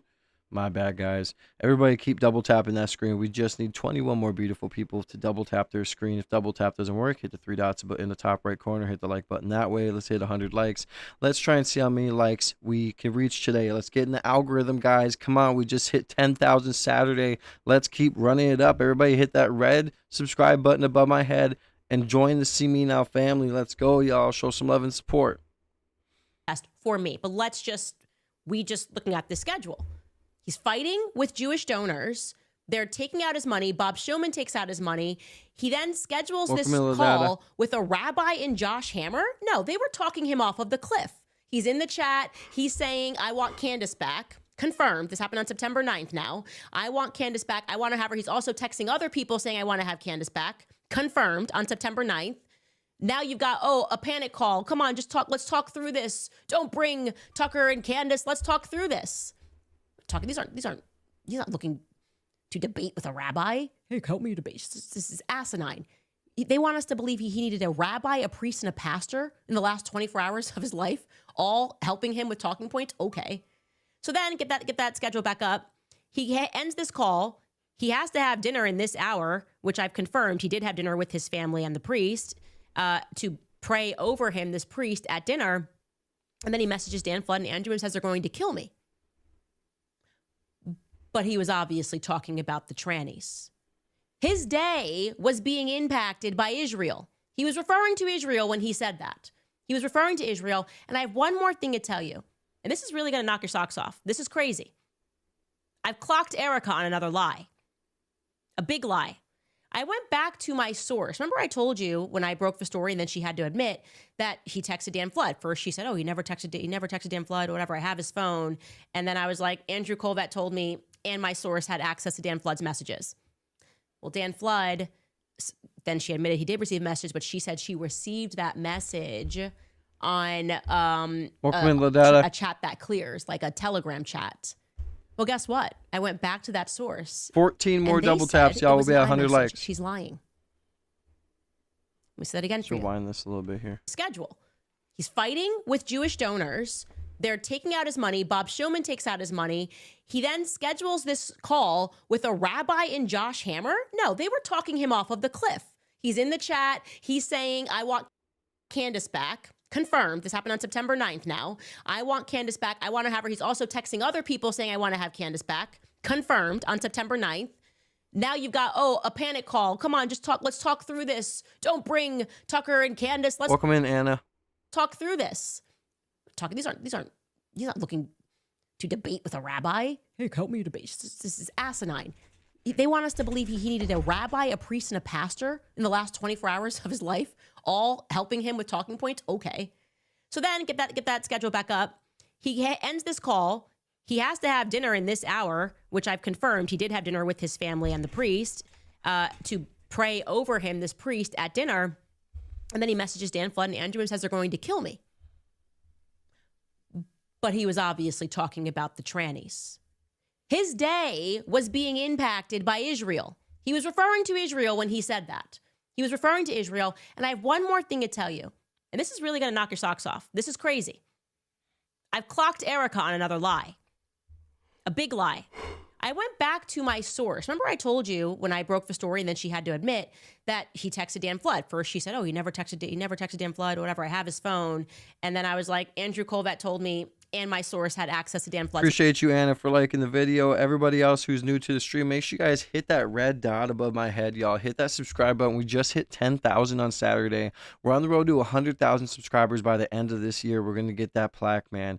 Everybody that got some money through the giveaway yesterday, congratulations. I appreciate every single one of y'all for being here. 12 more beautiful people just need to like that, like the video for us to be at 100 likes. Let's see how far we can run it up today, guys. God bless. Welcome to the family. Let's go. Messages. I'm gonna knock your socks off. This is crazy. I've clocked Erica on another lie. A big lie. I went back to my source. Remember I told you when I broke the story and then she had to admit that he texted Dan Flood. First she said, he never texted Dan Flood, whatever. I have his phone. And then I was like, Andrew Colvett told me, and my source had access to Dan Flood's messages. Well, Dan Flood, then she admitted he did receive a message, but she said she received that message on a chat that clears, like a Telegram chat. Well, guess what? I went back to that source. And they said it was an iMessage. She's lying. Let me say that again for you. She's now twice lied about the Dan Flood message. First, she said it didn't exist. Then she said maybe it did exist, but actually it was on Telegram, which Charlie had set to clear, and that's why she never saw it. That's a lie. Dude, every time Erica Kirk opens her mouth, she should probably just rethink and say, maybe I should shut it. Because she just keeps making shit worse for herself. It was sent an iMessage between him and Dan Flood, according to my source, who I trust a lot more than I trust Erica because I've clocked her on too many big lies. So, not okay. I'll take you back to the 8th. Let's go to the 8th, September 8th, and I'm going to tell you what's problematic. I had to put together what people said happened on this day, and here's what I've been able to confirm thus far. I have From 10 o'clock a.m. to 11 o'clock a.m., Charlie appears from his home studio. Again, this is all reflecting Arizona local time. On the Charlie Kirk show, that's a full hour on the Salem network. Then Erica told me that she woke up Charlie from his nap. Makes sense because he had just gotten Thank you to Anton and Lee for the subscription. God bless. back late the night before from Korea. Okay. Makes sense that he would be napping. She says she woke him up from a nap for his Fox News hit. Again, that's just according to Erica. But the timing of him, the idea of him sleeping at this time makes sense to me is what I'm saying. Then we know Charlie Kirk appears from his home studio on the Ingram Angle. And the show, he shoots it from his house. So he's not going to the office because he's exhausted and jet lag. This is also the day that the article appears in Jezebel regarding that witch's curse. At 5:24 p.m., Erica's alibi to me was that she was just arriving back home, presumably with groceries, but just arriving back home. Money begging bitch. This guy just called me a money begging B word in the chat. By the way, 7 more people just need to hit the like button. We'll be at 100. I appreciate you guys for running it up. Thank you for your subscription, Eugene. This guy's called me a money begging B word. Now, everybody who wants to prove this, or hold on one second. Let's shout out the new people. Thank you to Eugene. I already said thank you. But yeah, welcome to the family, guys. So to this guy who called me a money begging B word, everybody send your super chats through just to show this guy that, you know, he's the B word. He's the B word. Everybody send your super chats through so he can continue to be jealous, because that's all it is. He's jealous. At 6:06 p.m., she texts Charlie and says dinner is ready. And per Frank, and I want you to listen to what Frank Turek says here. He says that he went on a walk with Charlie this day at 8 o'clock p.m. He says that earlier in the day, he had been with Charlie, but they then went on this long walk, again, because he needed advice about how to debate. I don't know what happened. Charlie suddenly was a day old at debates, and he needed to consult, this sounds like the beginning of a joke, a pastor, a priest, and a rabbi. Like, it literally sounds like the beginning of a joke. A pastor, a priest, and a rabbi walked into a bar. Like, this is what... Appreciate you, Anna, for the $5 dono. God bless you. I'm going to write your name down on the wall. No reason to lie unless you're guilty. She's very problematic. Good comment, Anna. Exactly. I mean, every single time Erica opens her mouth, it is just a lie. The dating, the drinking, now these texts, the Andrew Colvett situation. I mean, I could go on and on and on and on. And Erica Kirk just keeps making herself look worse and worse and worse and worse. And it also reflects on what? TPUSA. And Charlie would not be dancing up in heaven proud. No, Charlie's looking down right now like, oh my God, what did they do to my company? Right? Good comment, Anna. I'm going to write your name down on the wall right now. Thank you for the super chat. God bless you. Everybody else, super chat to show this guy who'd called me a money begging B word, Devin Arnold. Eric, everybody send your super chats through to make him jealous, because that's what he is. He's jealous. They're all saying, though, listen to what Frank Turek says on Megyn Kelly's show. You know, the last walk we went on, Megan, was Monday night. So the terrible day was Wednesday. And so we spent some time Monday. Your name's on the wall, Anna. Thank you so much. God bless you. And then we both went to dinner. He wanted to have dinner with the family, he's a family man. So he said, hey, can you come back at about 8? We'll go on a walk. I said, yeah, okay. So I came back down at 8 and I texted him. I said, okay, I'm about here. He said, coming out. And then a minute later, he said, shortly, Gigi just got up. So he was obviously taking care of the baby, taking care of his daughter, because that's the kind of person he was. And then we went on this long walk, and there were 2 major issues that kept coming up that he wanted to be better at. He then goes on to say that Charlie was asking for him advice for how to speak to the college kids about questions about Christ. So again, he's got so many spiritual advisors to help him contend with this. You would think they might have different answers, because you got the rabbi doesn't believe in Christ, but he needs to consult him about debate questions. And then he's got Frank Turek, who does believe in Christ. We got the priest. Anyways, it's all very confusing. But the interesting part that from that statement is that he says that Charlie had to deal with the kids. Now, I'm not trying to read too much into it, but if he's late coming out for this walk because he has to deal, Gigi got up and he's got to deal with, because he's a great dad. Wasn't Erica home? Couldn't Erica have gotten him back down if you had an appointment to make? Perhaps, maybe she was like, no, it's your turn, you deal with it. But What is she talking about? I'm sorry, guys. I have to rewind Charlie this. and says dinner is ready. And per Frank, and I want you to listen to what Frank Turek says here. He says that he went on a walk with Charlie this day at 8 o'clock p.m. He says that earlier in the day, he had been with Charlie, but they then went on this long walk again because he needed advice about how to debate. I don't know what happened. Charlie suddenly was a day old at debates, and he needed to consult. This sounds like the beginning of a joke, a pastor, a priest, and a rabbi. Like it literally sounds like the beginning of a joke. A pastor, a priest, and a... Yeah, so it's obvious that, if they did go on this walk, it wasn't them telling them how to debate. It was what to say during debates. If people ask about Israel, you say this. Rabbi walked into a bar. Like, this is what they're all saying, though. Listen to what Frank Turek says on Megyn Kelly's show. You know, the last walk we went on, Megan, was Monday night. So the terrible day was Wednesday. And so... Yo, that champagne, we bought 2 bottles of champagne Saturday when we hit 10K subs. I drank both of them, bro. I usually don't drink on stream. I don't really smoke on stream because I like to keep myself composed and I like to give you guys good content. But when we hit 10K, man, holy shit, bro. I ran it up. I ran it up. I poured both those bottles. And I saved a little bit for my mom, but man, we ran it up on those bottles of champagne and a couple shots of vodka. I'm not gonna lie to you, brother. We ran it up, bro, and we smoked.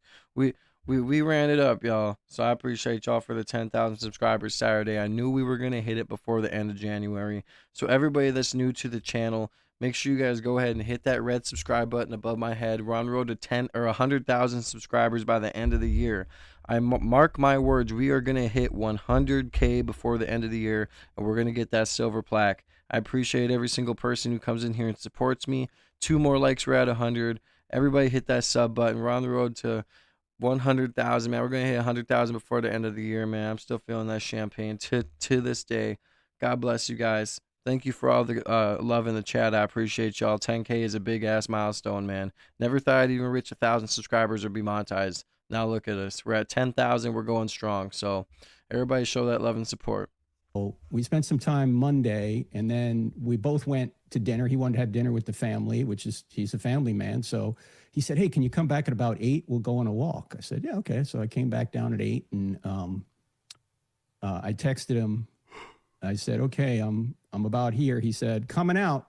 And then a minute later, he said, shortly, Gigi just got up. So he was obviously taking care of the baby, taking care of his daughter, because that's the kind of person he was. And then we went on this long walk, and there were 2 major issues that kept coming up that he wanted to be better at.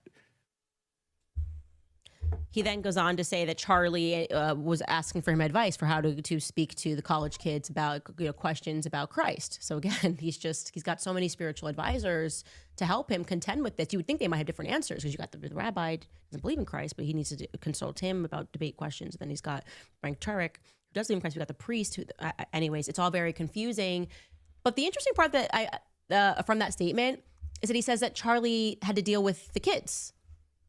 No, I'm not Welcome in, trying to read too much into it, but if he's late coming out for this walk because he has to deal, Gigi got up and he's got to deal because he's a great dad. Wasn't Erica home? Couldn't Erica have gotten him back down if you had an appointment to make? Perhaps, maybe she was like, no, it's your turn. You deal with it. But the problem I'm having is... No, a good wife would be like, oh, yeah, okay, you're the breadwinner, Charlie. You're the one that has the multi-million-dollar company who takes care of us and provides us with every single thing we have. Yes, honey, I'll take the kid. You go do what you need to do. That's what a good wife would say.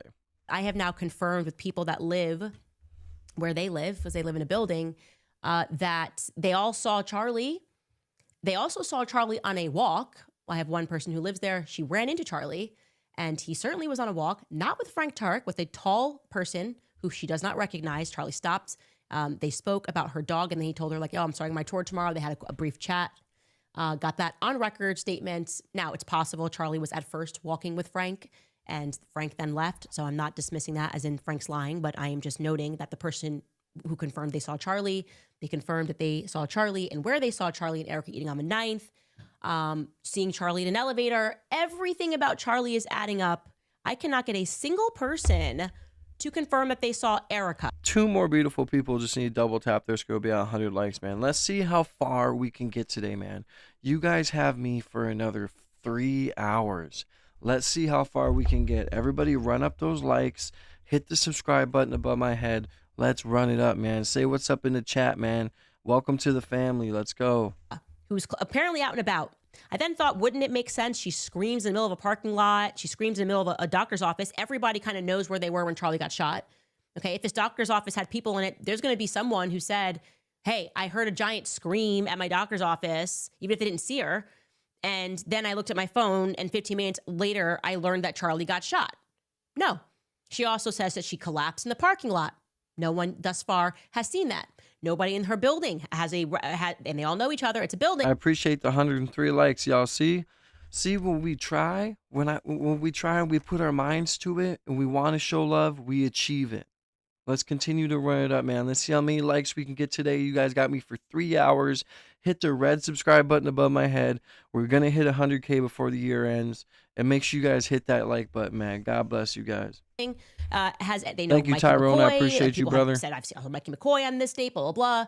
No one can confirm that they saw Erica on this date where she was behaving super shady and just giving me a very straightforward alibi. Right now, we are at 10,057 subs, man. 10,057. Let's keep running it up, y'all. Let's try and hit 10,100 something today.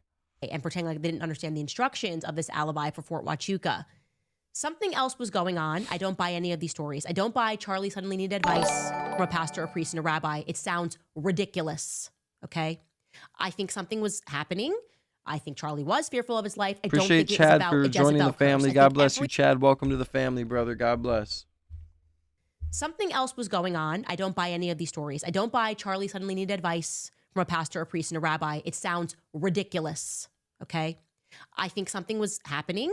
I think Charlie was fearful of his life. I don't think it was about a Jezebel curse. I think everything that was going on in his day reveals that Charlie was stressed out about pressure that was being put on him regarding Israel. And he was instructing to his team that he was done with them and he was happy to lose money.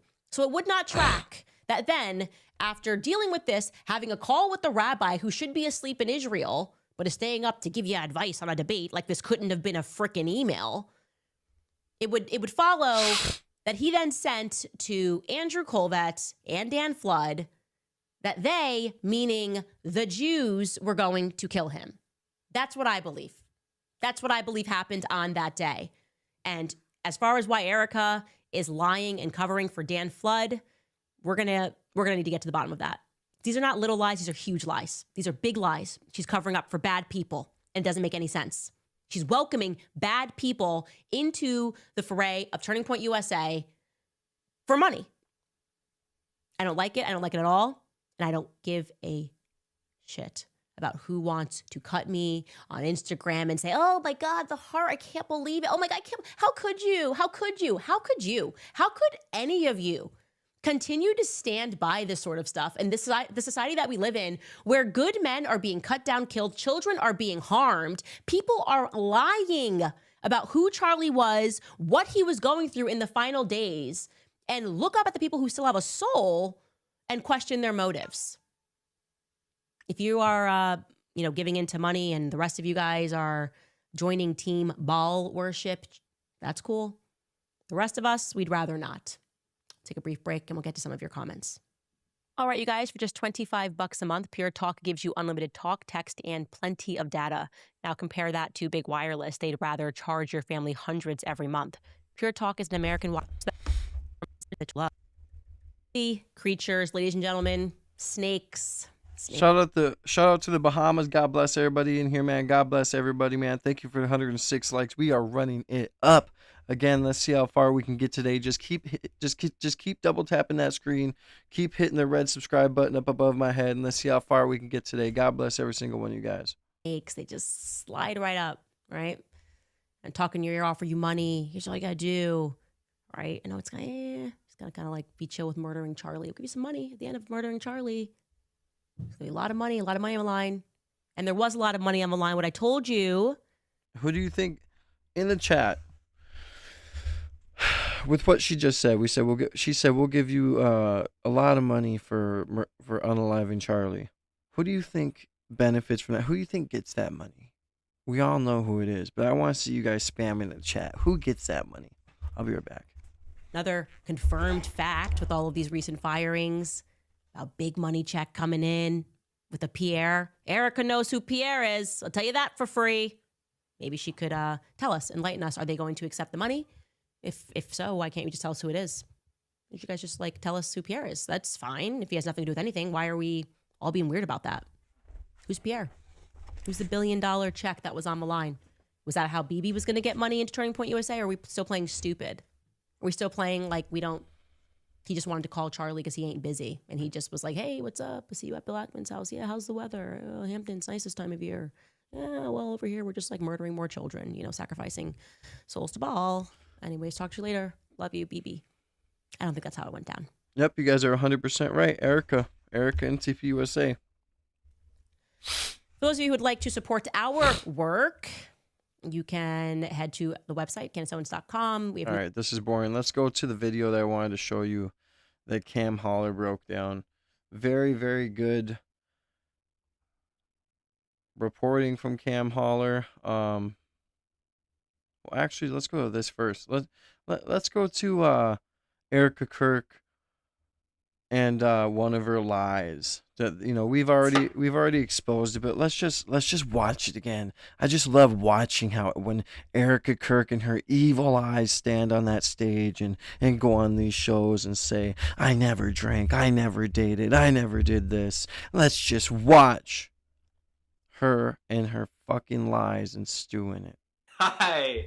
Hi. Good morning, America. I've lived in China. I've lived in Chongqing. I've been to Romania. I've been to Croatia. Why were you in China? Why were you in Romania? Why were you in Croatia? All those little villages with all those, all those little villages with all those, kids who are very vulnerable and are in a very, very bad position. Why were you going to those places? All truth with lies within 100%, sex hair 100%. They just got done doing the dirty. What did my mom used to tell me to not do? When me and my girlfriend used to go in my room, right? When my girlfriend came over, my mom used to say, Sheldon, now come on now. No hanky panky. These guys just got done doing hanky panky. And again, guys, I'm just a comedian. I'm off my meds. I'm off my rocker. Don't believe anything I say. All figments of my imagination. Blah, blah, blah, blah, blah. Missionary dummy. Yeah, do you not know the scandals that are around Erica Kirk? Turbottom? Like, oh my God. This is why I only read super chats. You want to get your chats read? Send in your super chats. High IQ people, send in your super chats. Show some love and support. A little bit. Really handsome. You look gorgeous.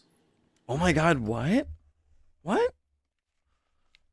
Charlie Kirk's wife? The girl who said that she never dated ever said just what did she say to this man? In China, I've lived in Chongqing. I've been to Romania. I've been to Croatia.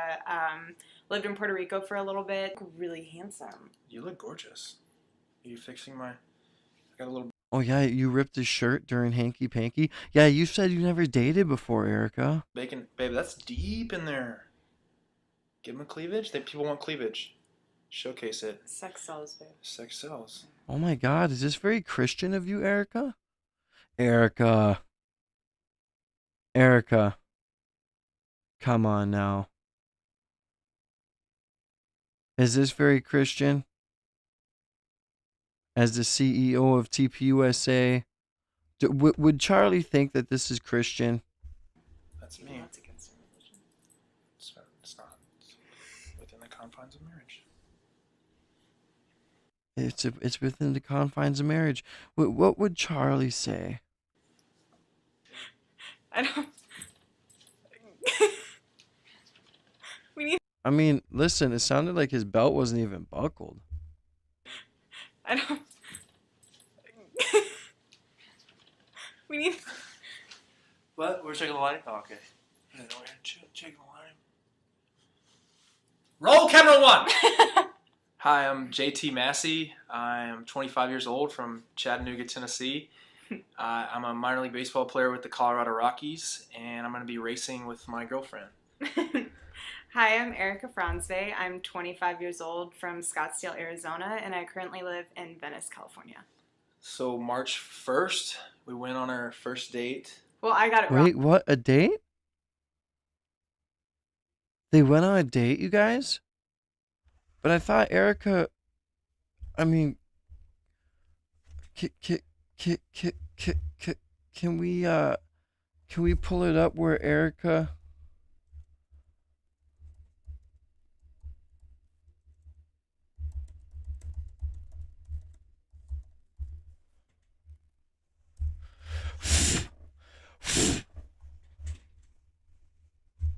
Where's it at? Where'd she say she didn't date? Come on. Can we find it?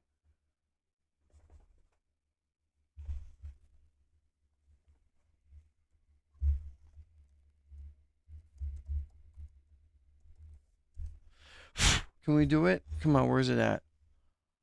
Where's it at? I just need the clip. I don't need all this other dumb stuff, you know? Where's it? Can we find it? I don't think we're going to be able to find it, but you guys know what I'm talking about, right? The fact that she says she didn't date. She didn't find dating fun. You know? Yeah. Wrong because I thought it was the day before, and I called him and I was like, "Hi, so I'm gonna be running late for our date," and he's like, "Actually, it's tomorrow." Yeah, I'm sitting at dinner with my dad. Oh yeah, you're too drunk to realize.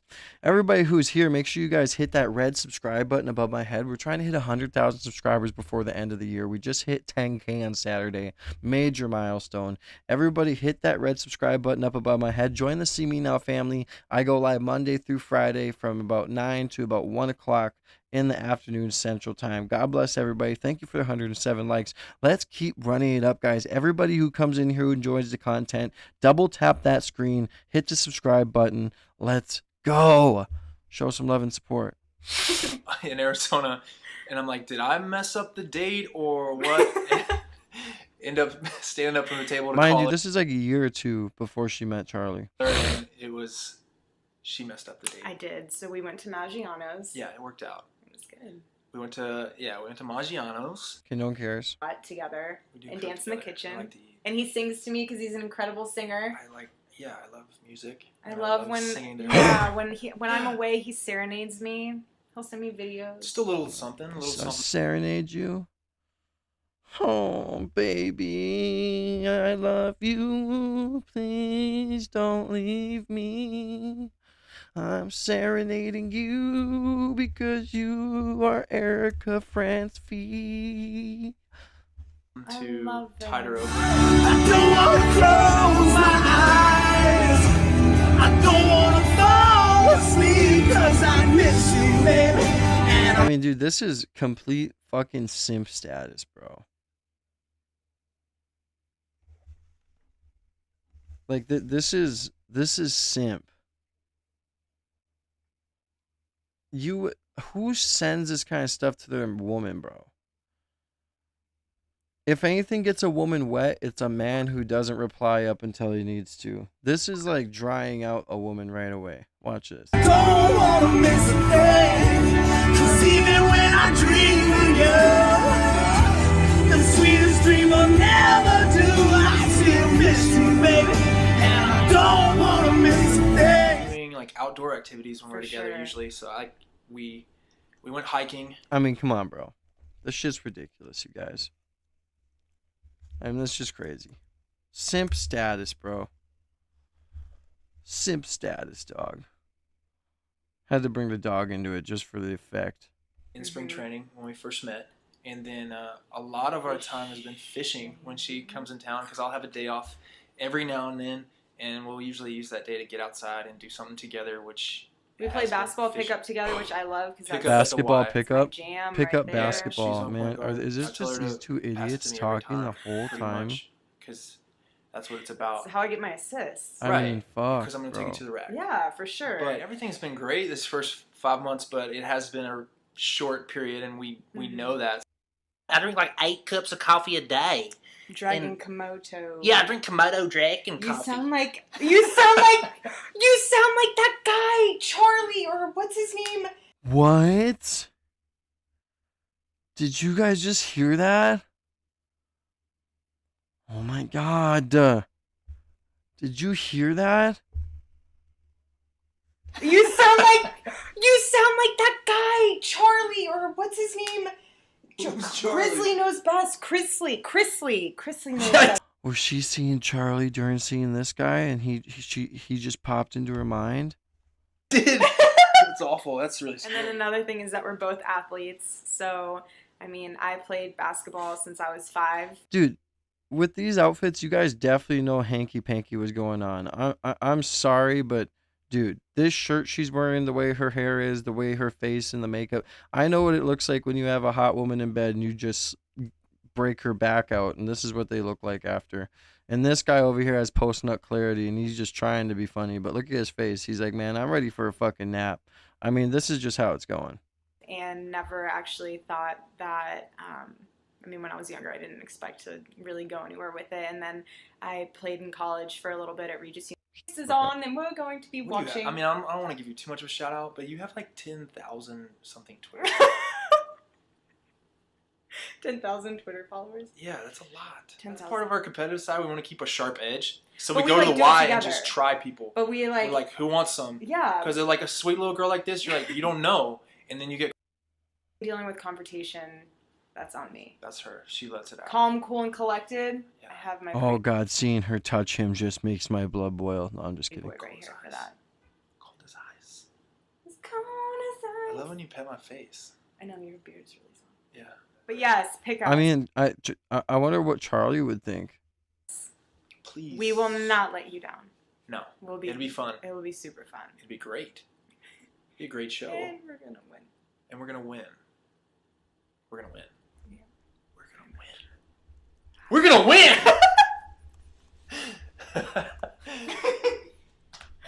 Babe!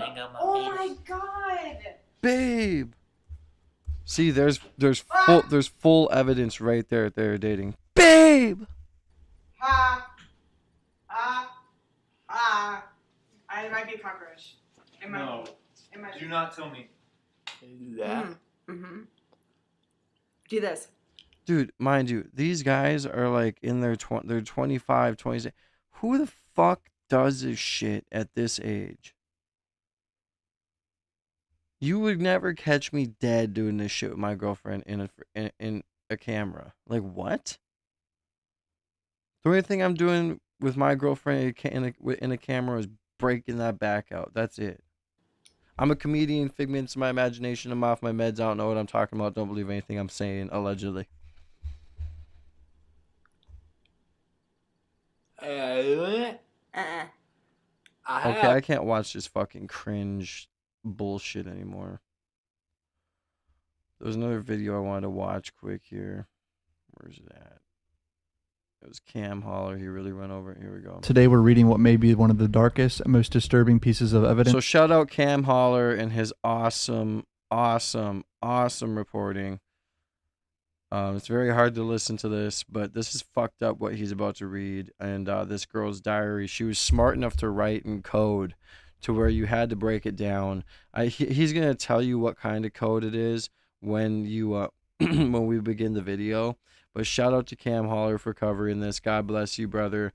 And everybody go subscribe to Cuff Boys. He does this kind of stuff daily, follows law stuff, follows court cases, everything like that. So thank you guys for the 114 likes. Make sure you guys keep running it up, man. Let's see how far we can get today. Again, you guys got me for 3 more hours. So double tap that screen. If the double tap doesn't work, hit the 3 dots on the top right, hit the like button that way. Everybody hit that red subscribe button up here right now. We were just at 10,050 something earlier. Now we're at 10,062. Let's try and hit 10,100 subs today, man. Let's go. Connected to the Epstein case, a victim's diary. This isn't just emails and rumors. This is a real person's life that was pretty much destroyed by these people, very rich and powerful people. Disclaimer now, if you don't want to know bad details about this, then you might not even want to watch this video. All right, here we go. Page 1. The confidential attorney's eyes only is all over these documents, obviously. Just looks like she had some red paint in. So this victim was smart enough to see, this is what I'm talking about right here. This is like the not Morse code, but like different type of writing to where you can kind of read it. If some people with their brain, they can distinguish it right when they look at it. But yeah, this is very, very smart for this victim to do. And what you're about to hear is very hard to listen to. Do some sort of, coding. And I've looked into this a little bit, and people said this is like a 2-rail coding where basically it starts at the top letter, then goes down to the bottom one, then back up to the top, back up, down. So this says, "So sorry, Jeffrey." You see how it says "So sorry, Jeffrey" there? It's kind of hard to see. So, and then SORRYJEFFER, whatever. You guys read get it first. So sorry. Thank you to Colton for the subscription, or Coltron for the subscription. Welcome to the See Me Now family. I'm not going to pause this anymore though for the subscribers. It does pop up on the streams, and my mods will thank you for subscribing. So everyone that's getting new to the stream, buckle up, because what we're about to hear is messed up. This victim's diary is very sad, and it made me sad listening to it this morning. So grab your drinks, grab your coffee, grab whatever you need. This is very sad. So make sure you guys hit that red subscribe button up above my head, though, guys. We're trying to hit 100,000 before the end of the year. Keep running up those likes. Let's see how far we can get today before I have to get off in like 3 hours. Let's go. Sorry, Jeffrey. These things happen when you're... Pause the video if I want to, John. Get out of here. Body has never been given time to properly heal. This says, "So sorry, Jeffrey." You see how it says "So sorry, Jeffrey" there? It's kind of hard to read at first. "So sorry, Jeffrey. These things happen when your body has never been given time to properly heal. So it came out in the toilet, and I didn't know what to do, so I just flushed the tiny little f***s. You have made me numb, and I hate you for this. I hope I never have to see you again. I'm not your personal incubator. Where's the baby? Where's Ghislaine?" I mean, there's no words for what we just read. Just that off rip is so disturbing because it basically tells us that they were stealing her babies. And it gets worse. Look, she even put a clipping of death in there from some magazine. There's a lot of magazine clippings in all this. "Blend in, hate this city." And this is another clipping from a random magazine of a Toyota ad maybe or something. And she's talking about her hatred for New York City at this point, because that comes up later on, how she hates New York City because of stuff that's happened to her in New York City. And now this is something from 1961, which I looked up the lyrics because I think it's lyrics or a poem or something. I couldn't find anything for it. Maybe I'm an idiot and just missed it, but crazy shit. You can pause and read it if you want to, but I'm gonna keep going. Now the next thing says, background photo of a courtroom with the words, "Our stand, you should never be here alone. He should." God, my daughter is still sleeping. Well, we did have a rough night last night when it came up, when it came down to things. She got tested. She tested positive for strep throat again, and we're going to be going to get her tonsils out coming up in the next few weeks. So yeah, I just got a great few weeks scheduled out. But yeah, man. So I can't believe she's still sleeping. It's 10:37, but I'm gonna let her sleep as much as she can, because she needs to rest, man.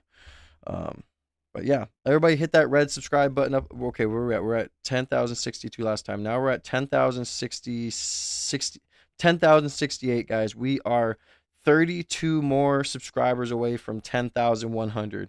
Let's see how many subscribers we can get today. Keep hitting that red sub button. Keep double tapping that screen. We're trying to hit 100K before the end of the year, man. We just hit 10K Saturday. Let's go. So she crosses this out, and here's the band. I'm gonna go back a little bit. Death we just read. Just that off rip is so disturbing. I'll shut up now. Because it basically tells us that they were stealing her babies. And it gets worse. Look, she even put a... Yeah, dude. It's like 3 babies they stole. And what you're about to hear is freaking sad, dude.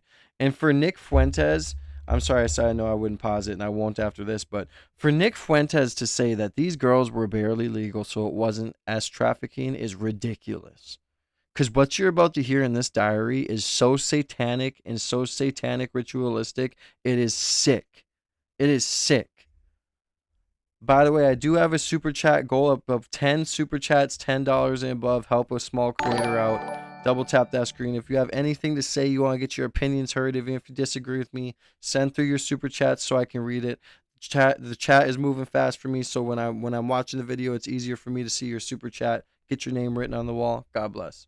Clipping of death in there from some magazine. There's a lot of magazine clippings in all this. Blend in, hate this city. And this is another clipping from a random magazine of a Toyota ad maybe or something. And she's talking about her hatred for New York City at this point, because that comes up later on, how she hates New York City because of stuff that's happened to her in New York City. And now this is something from 1961, which I looked up the lyrics because I think it's lyrics or a poem or something. I couldn't find anything for it. Maybe I'm an idiot and just missed it, but crazy shit. You can pause and read it if you want to, but I'm going to keep going. Now the next thing says background photo of a courtroom with the words, "Our stand, you should never be here alone. He should." So she crosses this out. And here's the picture they're describing. "Our stand, you should never be here alone. He should." What I'm gathering from this one is that she wants someone to be in the courtroom here. I'm guessing Epstein, facing justice in the courtroom. He should be there alone. "Through a child's eyes, protect the vanishing children," she writes. Vanishing children. I mean, this shit is just, it's heartbreaking. It really is. "What I wanted was a place where dreams did not stop at dawn. Flashbacks. I won't let pain keep me from surviving." I mean, this girl, I believe she was 16 at the time. This is so sad. "In the danger zone. Background photos of New York City," and quote, "Who could have predicted this? I should have. So sad the city could be beautiful if it weren't filled with monsters. The blood from Leon is no longer there." She's talking about Leon Black, the billionaire, who I'm going to talk about a lot in this video, who is pretty much the devil along with Epstein. I mean, it is fucking crazy this guy has no criminal charges. So this is what they just, decoded or whatever. Pictures of New York City they were describing. So this is another page of, coded wording, decoding. "Tomorrow is the halfway ultrasound for Jeffrey. This one's stuck. After they took the first baby who survived and the early miscarriage, I think it was called, I no longer feel like a person but a vessel." The first baby who survived, they took her first baby and then she had a miscarriage. And this is all as a teenage girl. And it gets worse. Will they take this one too? Who has the first one? Where did Ghislaine go? She's never. Now, if you guys know if anyone in here is a conspiracy theorist, you'll know what I'm talking about. And the sad thing is that we know what in Israel, and it's even on camera. I can go find videos of rabbis talking about it and what they do with baby blood. So if they were bringing these girls to this island, impregnating them and taking these babies, it is a very strong possibility, allegedly figments of my imagination, blah, blah, blah, blah, that they were taken to Israel and rabbis did what they did with them. And you guys know that they take their blood and they put it in their braids. And not only that, but they take the blood and they smear it on cookies or crackers. I can't remember what it is. But it's a big thing with babies with them. And so when I'm reading this, and I'm listening to this and I keep hearing about all these babies disappearing. And then my mind goes back to hearing the rabbis talk about what they do with them and how they basically slaughter them and do what they do with them. I can't get too deep on YouTube. I don't want to, you know what I mean? But yeah, it's sick. And this right here makes me think about it even more, Welcome in, Natasha. Around. I can't let myself get attached. By the way, Ghislaine is the person the government just met with and put her in a nicer prison and gave her a pet. Need I remind you about that? The government said, "Oh yeah, we'll put you in a nicer situation while you live out your prison sentence." I can never let myself get attached. I'm not old or mature enough or even in the place to have a baby that I would be responsible for. I mean, this is so f***ed. These people all deserve to die and be tortured that did this to her. Honestly, I don't give a fuck anymore. I'm not even able to focus on anything other than hiding this again. I had to go to eating disorder treatment prior to being in the situation again and missed the entire fall semester of school. I'm so very exhausted. My body feels so tired. Will I ever be free?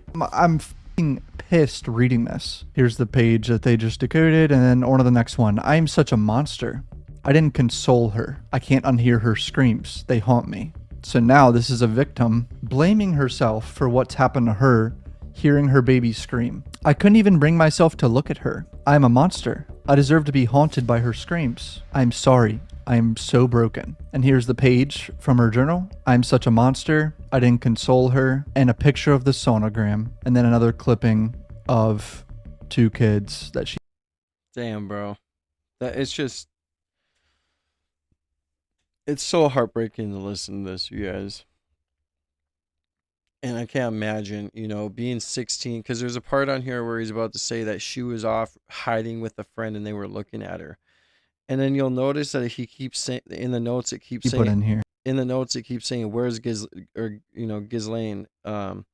She's gone. Where's Ghislaine? Where's Ghislaine went? However the fuck you say her name. It's like she recruited the girl, now she's gone, and they're letting them do whatever they want to her. I mean, dude, that's the first link. Here's the next exhibit from the same girl, I believe. You're kidding. Clipping. More coded language. Can she help? Went to the party at this huge house to meet this man named Robert and his pretty wife Jill. Same exact British lady from Clearwater was there. She talked to me all night. She wants me to come to her house in Florida so I can learn new things. To get away from Mary, question mark? Now I've looked into Mr. Robert and Jill. I can't really find concrete who they think it is, but now we got another page here. I mean, guys, what do you think happened to the 400,000+ kids that went missing during the Biden administration when they were letting people cross the border? On her own, an old lady and a young lady, the little girl lost. You always think you're prepared for everything, and you think you have the knowledge of what's coming ahead. Suddenly, the insignificant, ugly duck. Guys, we just need 29 more people to hit the subscribe button, the red subscribe button above my head, and we'll be at 10,100 subscribers. You guys are running it up today. I really appreciate you guys. I don't really want to talk about this when we're talking about a sad topic, so I'm just going to leave it at this for now. But you guys know what to do. Kling was obviously going to be a swan. Fly anywhere you like, drowsy side effects.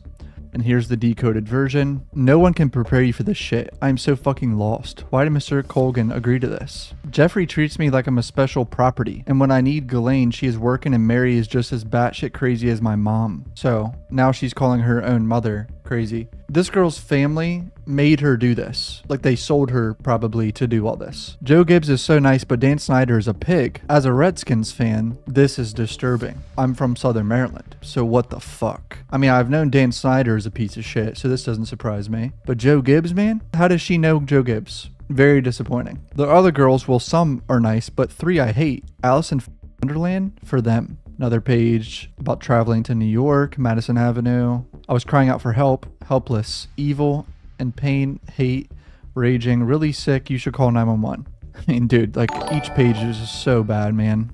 Walk down Madison Avenue to 71st Street. My mother has lost her mind, even though Ghislaine said it was best to take me home because Mr. Black is so important for some reason over my health. Leon Black, dude. Piece of shit. You're gonna hear about more what he's done to this girl. There's going to be hell to pay. I ruined their trip and I'm dramatic when that fat fuck bit me. He threw me on the floor and blood all over Jeffrey. Thank you to Big Dog Grill and Angeliqua for the subscription and Mato for the subscription. Welcome to the See Me Now family. God bless you. Carpet and I'm the issue? Who the fuck bites someone? Sick. No one is that. Sorry if I mispronounced your guys' names. My bad.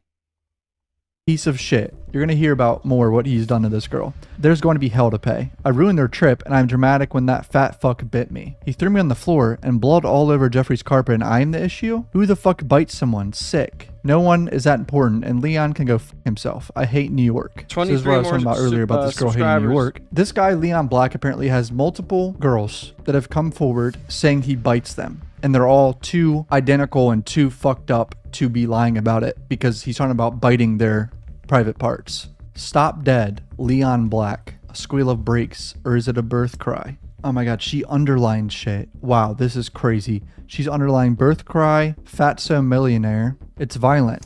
Goddamn baby screaming. There's always a bloody baby.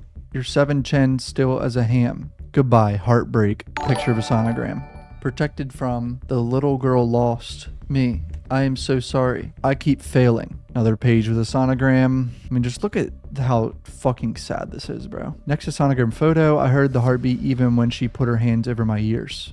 Aren't pictures enough for them? Torture. So they're taking pictures of them. Should I deeply miss them? Have these all been murders? Does this make me a killer? This shit just makes my blood boil, bro. Another page. Doesn't matter how far away you are, no matter how good you think they are. Even the old president, they will get you. Which old president? He should have been thinking of Chelsea. Gross. In a plane, on a yacht, in New York, in DC, at the Vineyard. On the island, in Palm Beach, it doesn't matter. Disgusting pigs like Alan Dershowitz and Mr. Caruthers and even Mr. Islam will hurt you, especially if Ghislaine is busy or not with you. Yet another page with a sonogram. So heartbreaking. I think I'm going to break. Why would they allow Mr. Leon Sis wait this long? Why would he bring a friend to make a video? I'm so broken and the procedure was so painful and dude, no way.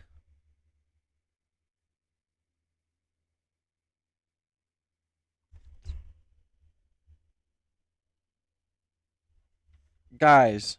Islam will hurt. No fucking way, dude. So on this line right here, when it says, even the old president, they will get you. He should have been thinking of Chelsea. Gross.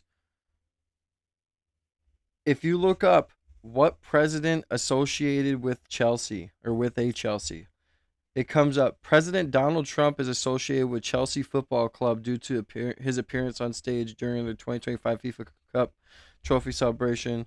He was seen alongside the captain, blah, blah, blah, in St. James. Damn,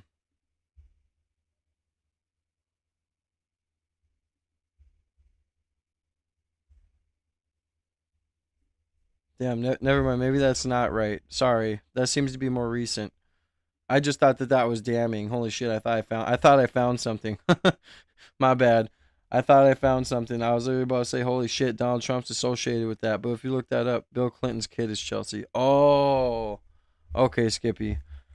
I guess I'm an idiot. My bad, guys. So yeah, Bill Clinton. Here we go. My bad, y'all. I'm so stupid. I was just trying to do some good research, but apparently I'm a retard. Or I mean, sorry, I redact that word. I'm an idiot. I'm a comedian, guys. I'm off my meds, figments of my imagination. Don't listen to anything I say. I'm sorry. Everybody hit that red button above my head. We are at 10,080 subs, man. We just need 20 more beautiful people to hit that red button above my head, and we'll be at 10,100 subscribers. That means we will be 900 subscribers away from 20,000. Let's go, you guys. Let's see how far we can run it up today, guys. Much love to you guys. But yeah, my bad. I didn't mean to get that wrong.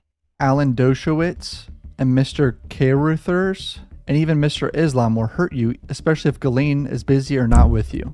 Yet another page with a sonogram. So heartbreaking. I think I'm going to break. Why would they allow Mr. Leonsis wait this long? Why would he bring a friend to make a video? I'm so broken and the procedure was so painful and blood all over the sheets. I can't play this game anymore. I have to ask Ghislaine for help. If anyone can make it stop, it would be her, question mark. She was so scared because I got so sick and was burning up with a fever. She put me in a freezing cold shower. I can't do this. Mr. Rails and Mr. Ian, blood on their hands. But so does Jeffrey and Mr. Jacobson. Mr. Conway, Mr. Vradenberg, and Bills. All of them who don't care if this happens. So this is Mr. Leonsis, I don't know if I'm pronouncing his name right, owner of the Washington Capitals. So yet another DC sports team. This girl was from Virginia, by the way. That's why a lot of this is the powerful people in the DMV area and New York, because it's on the East Coast, all very close to each other. I mean, what the fuck, bro? How did these guys not have criminal charges? And here, I believe, is Mr. Vradenberg, just another wealthy person, businessman. The last document I just read of all that was deleted from the DOJ website. I wonder why, because it straight up names multiple billionaires. That's why. All right, more journal from the 16-year-old girl. Obviously 16. Won't have to drive too long to go anywhere fun. Happy sweet 16. Love you. Happy birthday. I don't know the name there. If someone can let me know. This says Heart Tanya, I think. Funeral, funeral, funeral, watches and weeps, lays to rest. There's a reason. My mom lied about Mr. Glickman all the time. She lied about work trips, about Michigan, and about Clearwater. Now he is dead and I'm being sent to live with her friend. Back and forth for how long? I always felt very attached from everyone else. I knew I was going somewhere different, that I was in the wrong show. Fueled by father's love. Computer technology, the sister. Why Vienna? She's always in charge. No understanding. Stealer of souls. So once again, this is her writing in the clippings with her own words next to it. Just coloring in the pages. Not Dude, very... imagine how, like, in a fucked up position you have to be to make a notebook like that. Like, look how she was coloring. I mean, the way that she was coloring, and she has these clippings, and it's just... Yeah, this is very sad, dude. Just very, very sad, you guys. The page is not very relaxed. Thank God my parents picked me up for being a Rockefeller. The plane Mr. Dana had me on was scary. Both he and Larry Summers are fucking disgusting. Hope no relation to Tracy. A Larry Summers mention, and Rockefeller is getting brought up too. Charles 32 courts his teen queen. I guess it's a royal thing. Gross. Andrew is like his brother in this way. Redacted should not brag because that was yucky. So talking about Prince Andrew and redacting someone, I don't know if it's a victim or not, but... And now here's one of the Trump mentions, because clearly this is about Trump. She puts an Ivana Trump clipping next to this. Hey guys, we just need 20 more likes, or no, 19 more double taps. We'll be at 150 likes. Thank you guys so much. And this is the coded language decoded. Does this lady know you can't have any if you've been with him? I know I have none, only Skittles. This is obviously in reference to Trump and this victim having been with him. She's not talking about Ivana. It's bad to be little. Oh my God. One more. You can't tell. Who knew? Story of a different America. No protection, only comfort. From G? I think she's talking about Ghislaine. All convenience. People come to your party for two reasons. One, because they like you. The other, because they like to touch one child. Really, each page is hard to read, bro. I can't even put into words like what I'm reading. Concerned everyday problem, nausea. I'm so very sorry, little one. A sea of grief. This is birth control, remember? You know our names. Redacted, what are these bets? And why do I have to take photos? I'm so lost. Mr. Modi, Mr. Robert, Mr. Sant, Mr. Ludwig, all these names. This portion is cut off from the scan, but it doesn't stop there. It never stops. Take your tablets. That's how I survived. Oh my God, it seems like they're making her take some sort of medicine or something. It makes me think it's like Plan B or something. Why didn't anyone stop it from the start? Nothing gets remembered, got it? You have to either sink or swim, and you have to learn that very fast. I swam. More clippings. Ladies man, terrible guy with a gift for giving girls. Tragic child. I wonder why she's doing these clippings. Like, let's go back and look at this page here. Like, okay, so let's examine some of these. Because there's got to be a lot of meaning, obviously, right? So, wishing you all joy and peace of the Christmas season. Don't know who the signature it is, but it doesn't stop there. It never stops. Take your tablets. That's how I survived. Oh my God, it seems. Smile. It was on the incredible exception outside the performance for a child. Seems like they're making her take. That sounds like some she's sort of trying to like expose like something that happened. Like a event or something. Cuz she wrote that in the middle of this, right? So smile, it was on incredible, exceptional, outstanding performance for a medicine child. or something. It makes me think it's like Plan B or something. what's it saying Why didn't there? anyone Nothing gets remembered. Got it. This girl had to be manic, dude.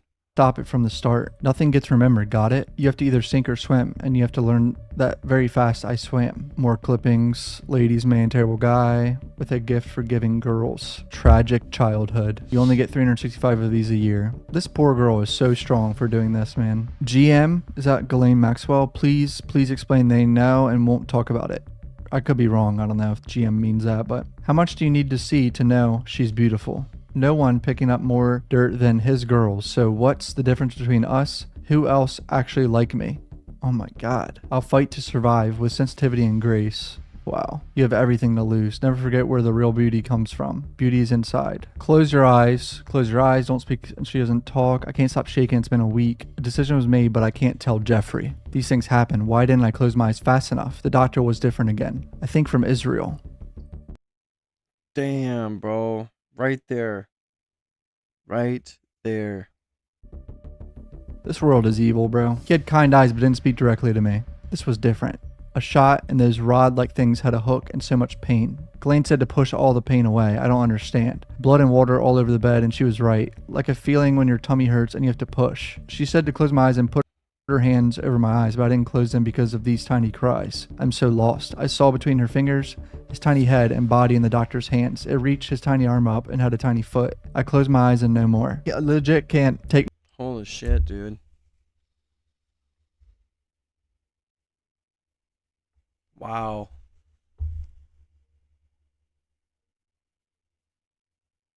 Wow. That was literally just explaining her either being restrained or even if she wasn't restrained, put in a room to deliver a child.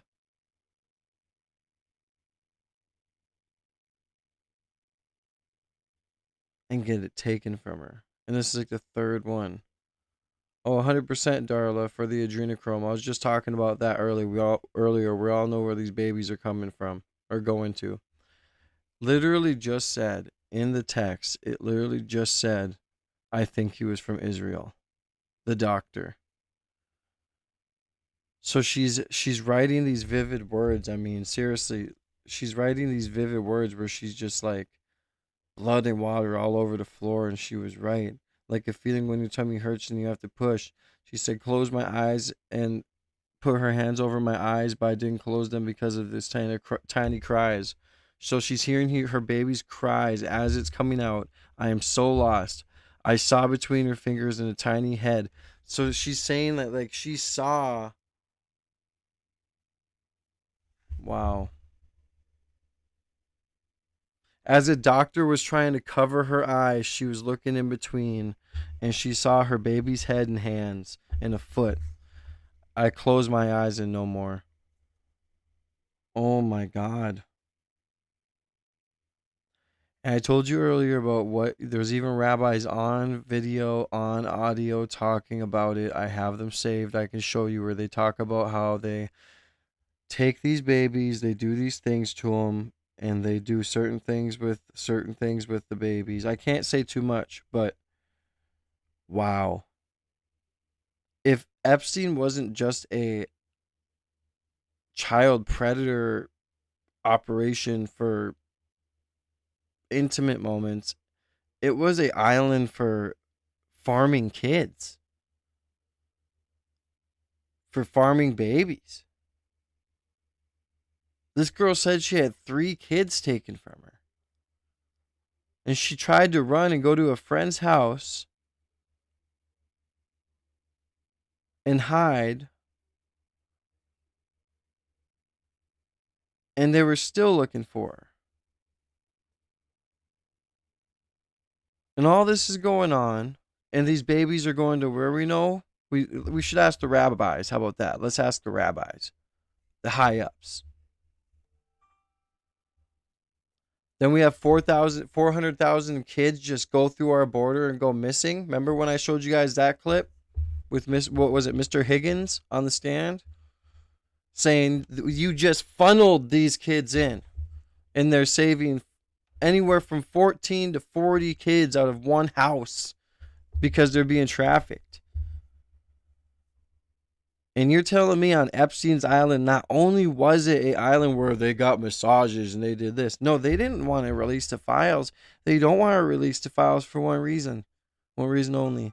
Not only is everybody implicated, they're farming babies for satanic rituals. Allegedly, I'm off my meds. I'm a comedian. These are all figments of my imagination. I never speak the truth. I have a habit of lying, so don't believe me. But oh my God, this is deep. This is hard to read. It reached his tiny arm up and had a tiny foot. I closed my eyes and no more. Yeah, legit can't take much more of this. Cries, I don't understand. Just say these things happen. But he doesn't believe that. They yelled and screamed and he said, well, I'll be the same in a couple of months. And she said she was fed up with all of it. I don't understand what is going on and no one will tell me. I can't go to school like this. I can't stop shaking. I want anyone to make it. She was going to school? What? Stop. I know Glenn is trying, but nothing changes. Why didn't I close my eyes? Oh my God, I know Ghislaine's trying, but nothing changes. Did you guys just see that? Even in her notebook, she kept saying, where is Ghislaine? Where is she at? Because it's like Ghislaine recruited her. Now she's here. She's going through all this bullshit. She sees Ghislaine, around, and she just said that she tried to talk to her. Like, can we please stop? This is painful. I'm tired of this. I want to go home. And she's like, I'll talk to him, but they're evil. Ain't nobody being talked to. They're just going to keep going. I got to check on my daughter. I'll be right back.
Sorry. Had to check on my daughter. She's waking up. Like I said, she has strep throat. All right, let's keep listening. This is sad. In the hall, Ghislaine said she was beautiful. She was, not is. She was a beautiful girl. I heard her. Where is she? Why did she stop whimpering? She was born. I heard the tiny cries. I can't do this anymore. This is so... Why did she stop whimpering? She was born. Oh my God. Ghislaine. Yeah, Ghislaine. There it is. Bro, I keep forgetting. So shut up. If you have a problem with it, get off my channel. I don't care. Ghislaine. Whatever. Dude, this is freaking sad. Bad, man. Short tragedy. My heart is breaking.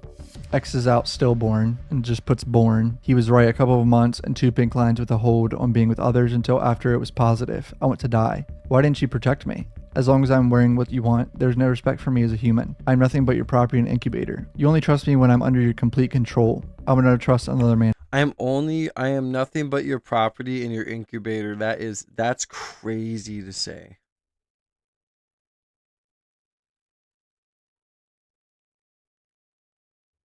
Ever. I'm the one who provides and sacrifices everything. I give and give out terror, and you take all of me. You need me to continue keeping us all connected. Unlike drugs, imagine the emotion behind these words. You take all of me, she said. A child's body can be sold over and over. Oh my God. Oh, these people. Oh my God. Oh my God. Oh my God.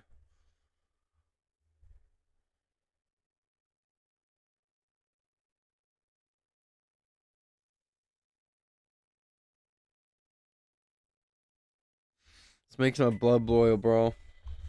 And Trump doesn't want it to come out. If he really cared about kids, if he really cared about, anything that matters in this world, he would unredact everything.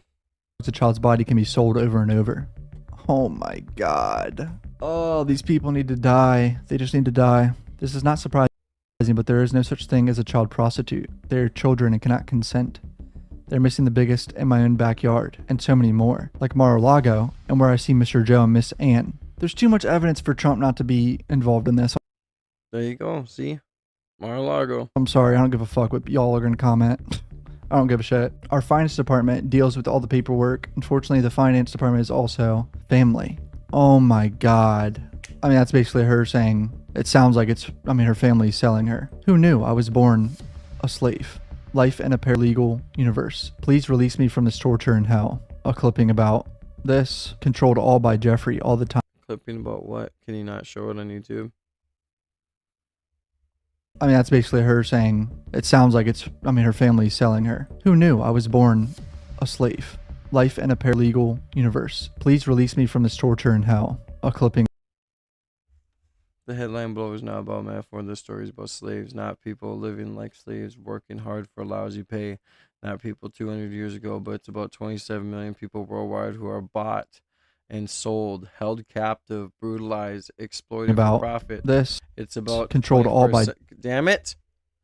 Anyway, so basically it was saying that it's about people who are being bought and sold, and it's not slaves from 200 years ago. It's about slaves now. Jeffrey all the time. Get away from it all and go to New Mexico? What in the hell? This makes no sense. What about school? Behind the scenes? He's not controlling everything. When it used to be Ghislaine, who some days act like she hates me. Secrets of all of them. It seems like Ghislaine, whoever this girl is that wrote this journal, it really seems like Ghislaine seems to try to get close to these people. Like, really, like, every time she talks in these texts, when she talks about Ghislaine, it's like, I try to talk to her, but she's not acting the same. I try to talk to her, but she says she'll try and change it, but she can't. Ghislaine, who sometimes acts like she hates me. Like, why would she write any of that if at points Ghislaine wasn't trying to make her feel at home and make them feel like we're buddy? Yeah, we can be friends. We can go on yachts together, have millionaire parties. You just have to do this, and I'm here for you, though. I'm here for you through the whole way. I'll never leave you.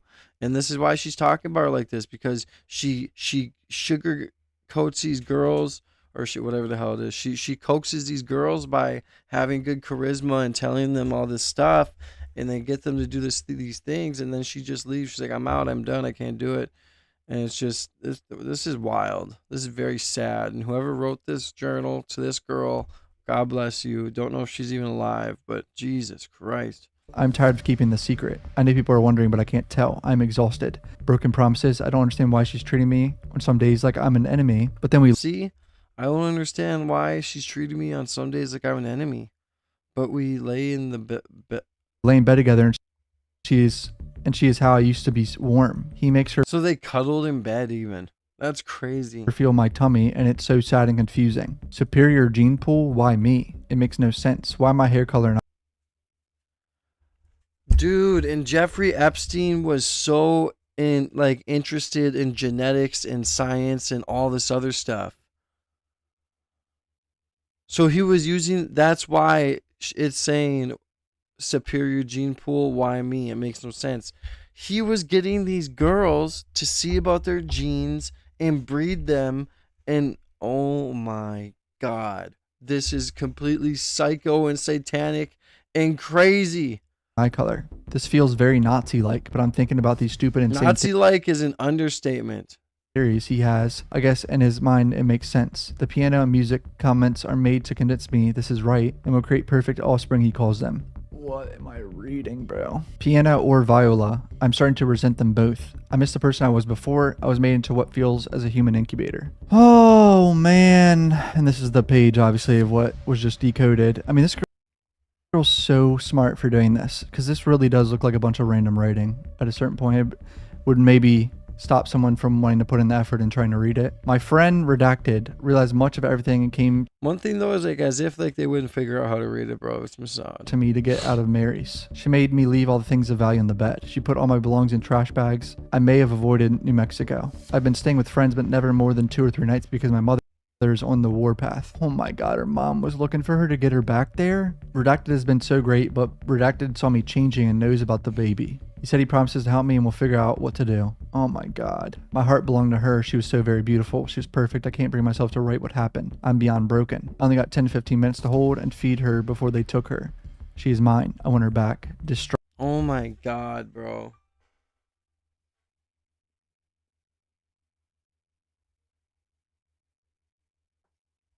This guy's YouTube name is Cuff Boys. By the way, yeah, I told you guys earlier before I played this, and it's up at the top. Cuff Boys. Go follow Cuff Boys. He does a very good job at doing research and all this other stuff. But oh my God, you guys. Oh my gosh. That's I couldn't imagine, bro.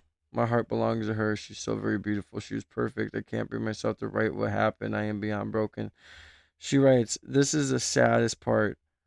I only got 10 to 15 minutes to hold her and feed her before they took her. She's mine. I want her back. Distraught. I can't imagine the amount of tears she was crying when she was writing this.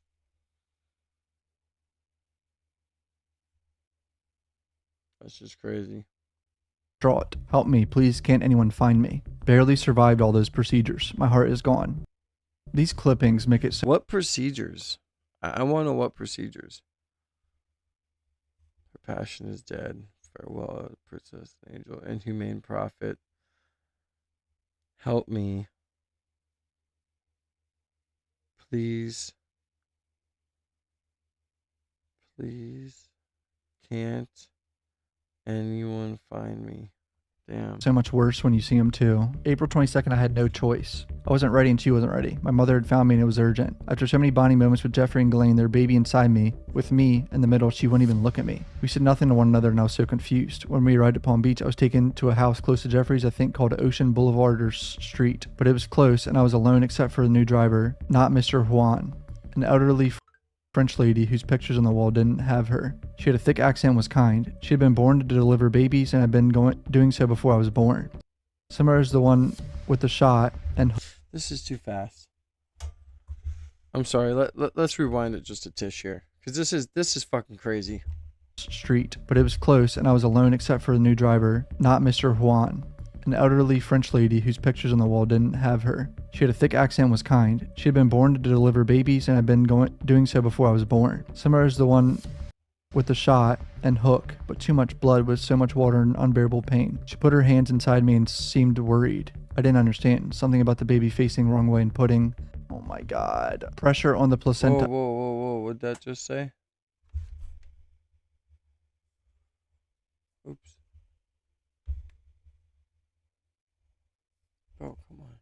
Much blood with so much water and unbearable pain. She put her hands inside me and seemed worried. I didn't understand. Something about the baby facing wrong way and putting... Oh my God. Come on, can I rewind it just like 2 seconds, dude? That's it. Was born. Similar as the one with the shot and hook, but too much blood with so much water and unbearable pain. She put her hands inside me and seemed worried. I didn't understand. Something about the baby facing wrong way and putting... Oh my God. Steals the baby. I love you so much. That brought her so much joy. God. Pressure on the placenta. That's fucked, bro. That's so sad, dude. Oh my goodness. How is this not being investigated? Thank you to Lala for the subscription. Welcome to the See Me Now family. Again, guys, we just hit 10,000 subscribers on Saturday. So make sure if you're new to the channel and you're enjoying the content, hit that red subscribe button right up above my head. Help me hit 10,100 subs. Right now we're at 10,088 subs. So we just need 12 more people to hit that red button right above my head to be at 10.1K. But we're on the road to 100K, man. So everybody just hit that subscribe button. Join the family. Join the See Me Now family. Double tap that screen.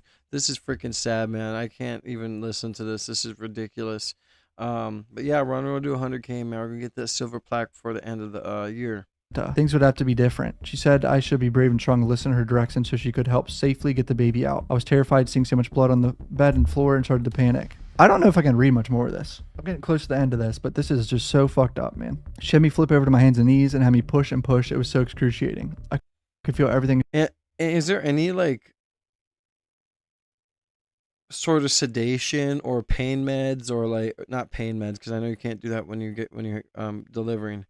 Like, is there any sort of anything they can give her, like they gave her for, like, I just couldn't imagine. She tried to guide the baby out. I was worried, but I was so tired. I thought I was dying, but suddenly she had called a beautiful baby girl who had made more than a whimper, but beautiful cries. She let me hold her and washed her and brought her back clean and perfect. She smelled so good and showed me how to feed her. But only after 15 minutes, Mr. M came to take her. I was hysterical. I was begging for more time. He said those horrible girls were in the car waiting, but I wouldn't let her go. The old woman promised me she would be safe and I had to let go. 4 pounds, 10 ounces. 5 inches long with beautiful long fingers. I'm dead inside.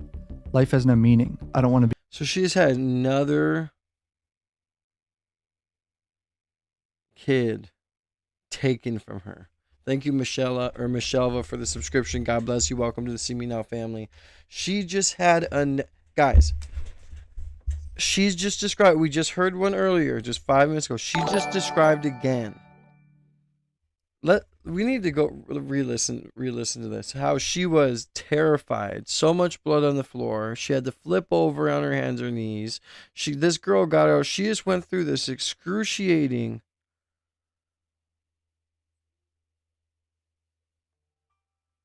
moment.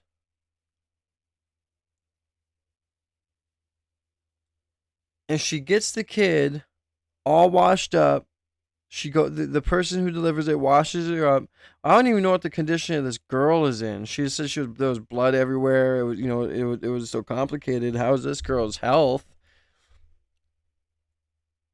But this girl goes and washes her up. She gives her back. Imagine your mom. You just have your kid. She gives her back. She feeds her. She spends 15 minutes with her. And a guy comes in and takes them from her, and they say, "You gotta let go." She was, but she was 4 pounds and 5 ounces. But you gotta let go. And this is the third time this has happened to her.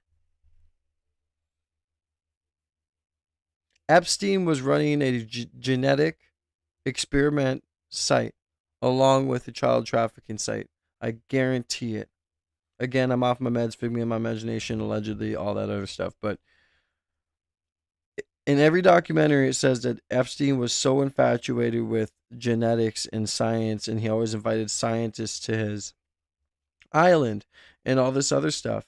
And when we're reading this, it just cannot make me think about anything else but that. And I can't help to think, because she mentioned before in the diary that she said that, why is it me? Why do I have good genetics? What do you mean my good genetics? They had Ghislaine out there cherry picking girls that look good, that they thought had good genetics, brought them out to the island, brought the scientists out, then conceived with them with whatever other fucking guy with good genetics that they thought maybe. And then they keep taking these babies. This is wild. If you think back to all of everything in the facts, and this is holy shit.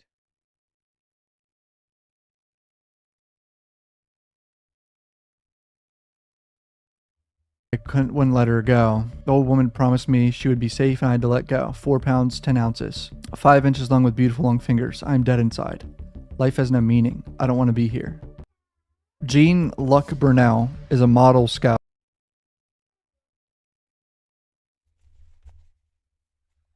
who's dead now. He was known to be involved with Epstein. Disgusting pig with bad breath, and I'm almost positive does this disgusting things because he's struggling with maybe being gay. 6 weeks wasn't even given before being sent back. Punishment for trying to run. Why can no one help me? Ghislaine is gone. I'm so lost and my heart is broken. Is this my destiny? I need them, everyone, all to see. I still always dreamed to build a better world. She went from being a beautiful young girl to a sad, broken child. But maybe a hope that after all I still truly had it within herself. One day I aspired to be like this. She came in like a lamb and went out like a lioness. And then the last picture of the journal was this little girl. I've been drugged and R-worded, 7 hours knocked out of my right mind. Something is gone. He's been burning me with cigarettes. I myself, that is not enough. My ribs show what have I eaten, lies and smiles. I dream of someone else entirely, and he, for this subversion, hurts me with his armor of fakery. How did I get here? Criminal, I die with variety, hung, starved, burned, hooked. I wish I'm dead or away. That it seems is the impossibility. That being free, what would the dark do without fevers to eat? What would he do without me? That's all I'm going to read for today. Wow. Wow. I already read for like over an hour, so if you want me to keep making these videos and reading more shit, let me know. Hit subscribe. Love you guys. Peace out. I wonder if he pinned it in the comment here.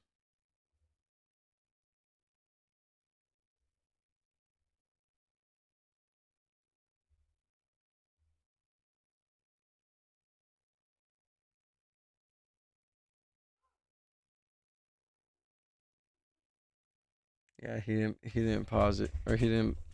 Is there any way I can find it? Whose diary was it again? Epstein file victim diary name. So let's go to SC.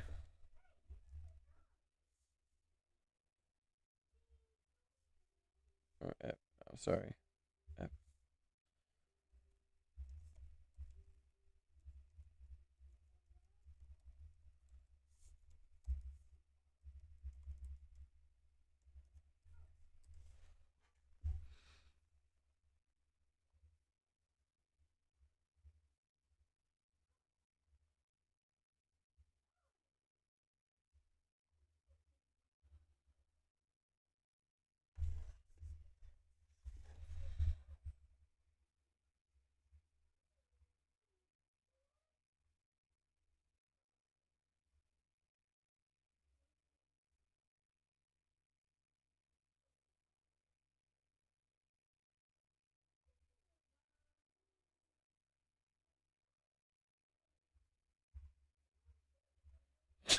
Yeah, it's just all redacted.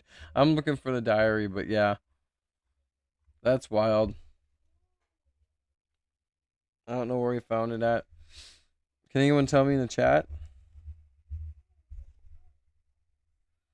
By the way, we are at 10,998 subs, man. We just need 2 more beautiful people to hit that subscribe button. We'll be at 10.1K. That means we will be 900 away from 20,000 subs. You guys are freaking awesome. Let's just keep running it up. Join the family. Everybody hit that subscribe button up at the top of here. Everybody join the family. Hit the notification bell. Hit the 3 buttons on the top right corner of your screen. And hit the like button with the notification bell. And let's run it up, man. Yeah, I don't know. That's pretty...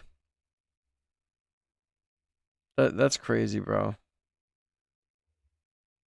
Well, the files also show that Epstein repeatedly took the fifth during a 2016 deposition when asked more than a dozen questions about former President Clinton. Among them, several about whether Mr. Clinton visited Epstein's private island and flew in his private plane. The former president has denied ever having visited the island. So has Elon Musk, yet the files contain at least 2 emails discussing just that. In one from the 24th of November 2012, Epstein writes, "How many people will you be for the heli to island?" Musk responded the next day that it would probably just be him and his then wife, adding, quote, "What day/night will be the wildest party on our island?" A year later, Musk wrote Epstein saying, quote, "We'll be in the BVI St. Bart's area over the holidays," BVI's British Virgin Islands. "Is there a good time to visit?" To which Epstein replied, "Always space for you."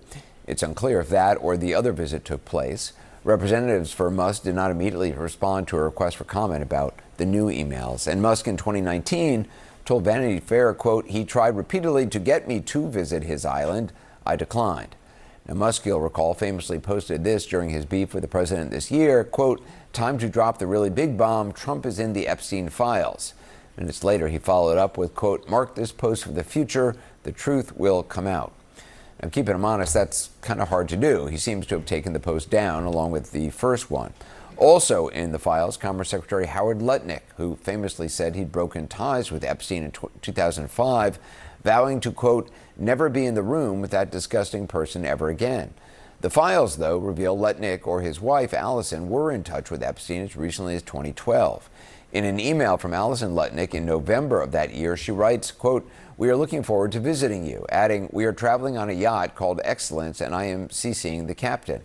A spokesperson for the Commerce Department did not immediately respond to a request for comment. So a lot to talk about tonight. Starting us off, CNN Chief Legal Affairs correspondent Paula Reed. She's been going through the documents all day. So what stands out to you from the documents you've reviewed so far? So the document that really stands out at this point is this list of accusations against President Trump, because the FBI compiled. Dude, watching those videos, this guy just tweaking, like with his camera opening his mouth. Like, this guy's like a freak of nature. This list last summer, and this is a lot of the kind of information that investigators gather when they're looking at whether charges should potentially be pursued. For example, they're looking at unverified tips. Some include secondhand information that came through a tip line. It appears the FBI followed up on some tips. At least one was found to be unverified. But this is the kind of information they collect but do not usually make public if there are no charges brought in a case. Now, of course, President Trump has always denied any wrongdoing connected to Epstein. But there are a lot of questions that are raised here. First of all, why did the FBI? Yeah, the fact that I just heard that diary and heard about what this girl and this guy is doing and what this guy's interested in and all sort of stuff, and seeing Trump next to him, I'm just like, bro, like, and he was so involved with him when it came to buying real estate too. Like, yeah.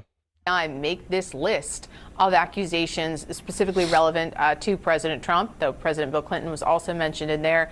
The document was also taken down at least twice today. Last time I checked, Anderson, it was back up. But this list of allegations will likely prompt more questions for the Justice Department and the White House, even though this release is, of course, part of an effort to try to tamp all this down. Trump in the Epstein files. The Justice Department releasing millions of new pages of documents from the Epstein files, and among them is a list that Trump's own Justice Department compiled, his own Justice Department. This list details a list of sexual assault allegations related to the president. Now, this list was released this morning as part of this document dump, but then suddenly disappeared from the Justice Department's website. That was noticed, called out, that got posted again. The administration claims that snafu was because the site got overloaded. Now, many of the allegations appear to have come from unverified tips. Some are incredibly graphic and disgusting. Yeah. And upsetting, frankly. The files also today released included a complaint from a woman who accused Trump of raping her in 1994 when she was 13 years old. According to the complaint, the woman identified as Jane Doe claims, quote, Epstein was angry that Trump was the one to take Doe's virginity and then went on to rape Doe. That's just disgusting and depraved. It goes on in graphic detail. These descriptions do mirror the allegations that Jane Doe made in her 2016 lawsuit against Trump, a lawsuit that was eventually dropped. Now, at the time, Trump denied the allegations, his attorney telling Politico it is categorically untrue, it is completely frivolous, it is baseless, it is irresponsible. I won't even discuss the merits because it gives it credibility it doesn't deserve.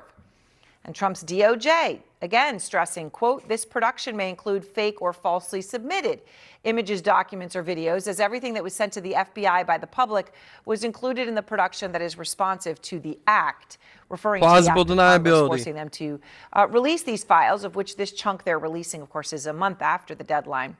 And while Trump is not accused of any wrongdoing in relation to Epstein at this time, he has fought vehemently and obsessively against the release of the files, lashing out at reporters who have pressed him for a long, long time on why his Justice Department has been so slow to release anything. I have nothing to do with Jeffrey Epstein. You just keep going on the Epstein files.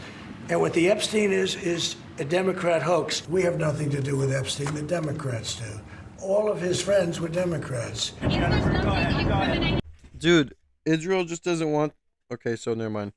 Them boys just don't want the world to find out that they're farming babies for certain reasons that are known from certain smart people.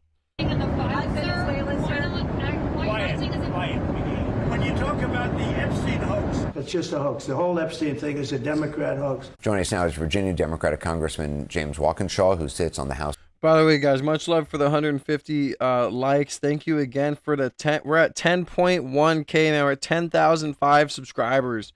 You guys are awesome. I appreciate every single one of you guys, man. Keep hitting that red subscribe button up above my head. We're trying to hit 100K before the end of the year.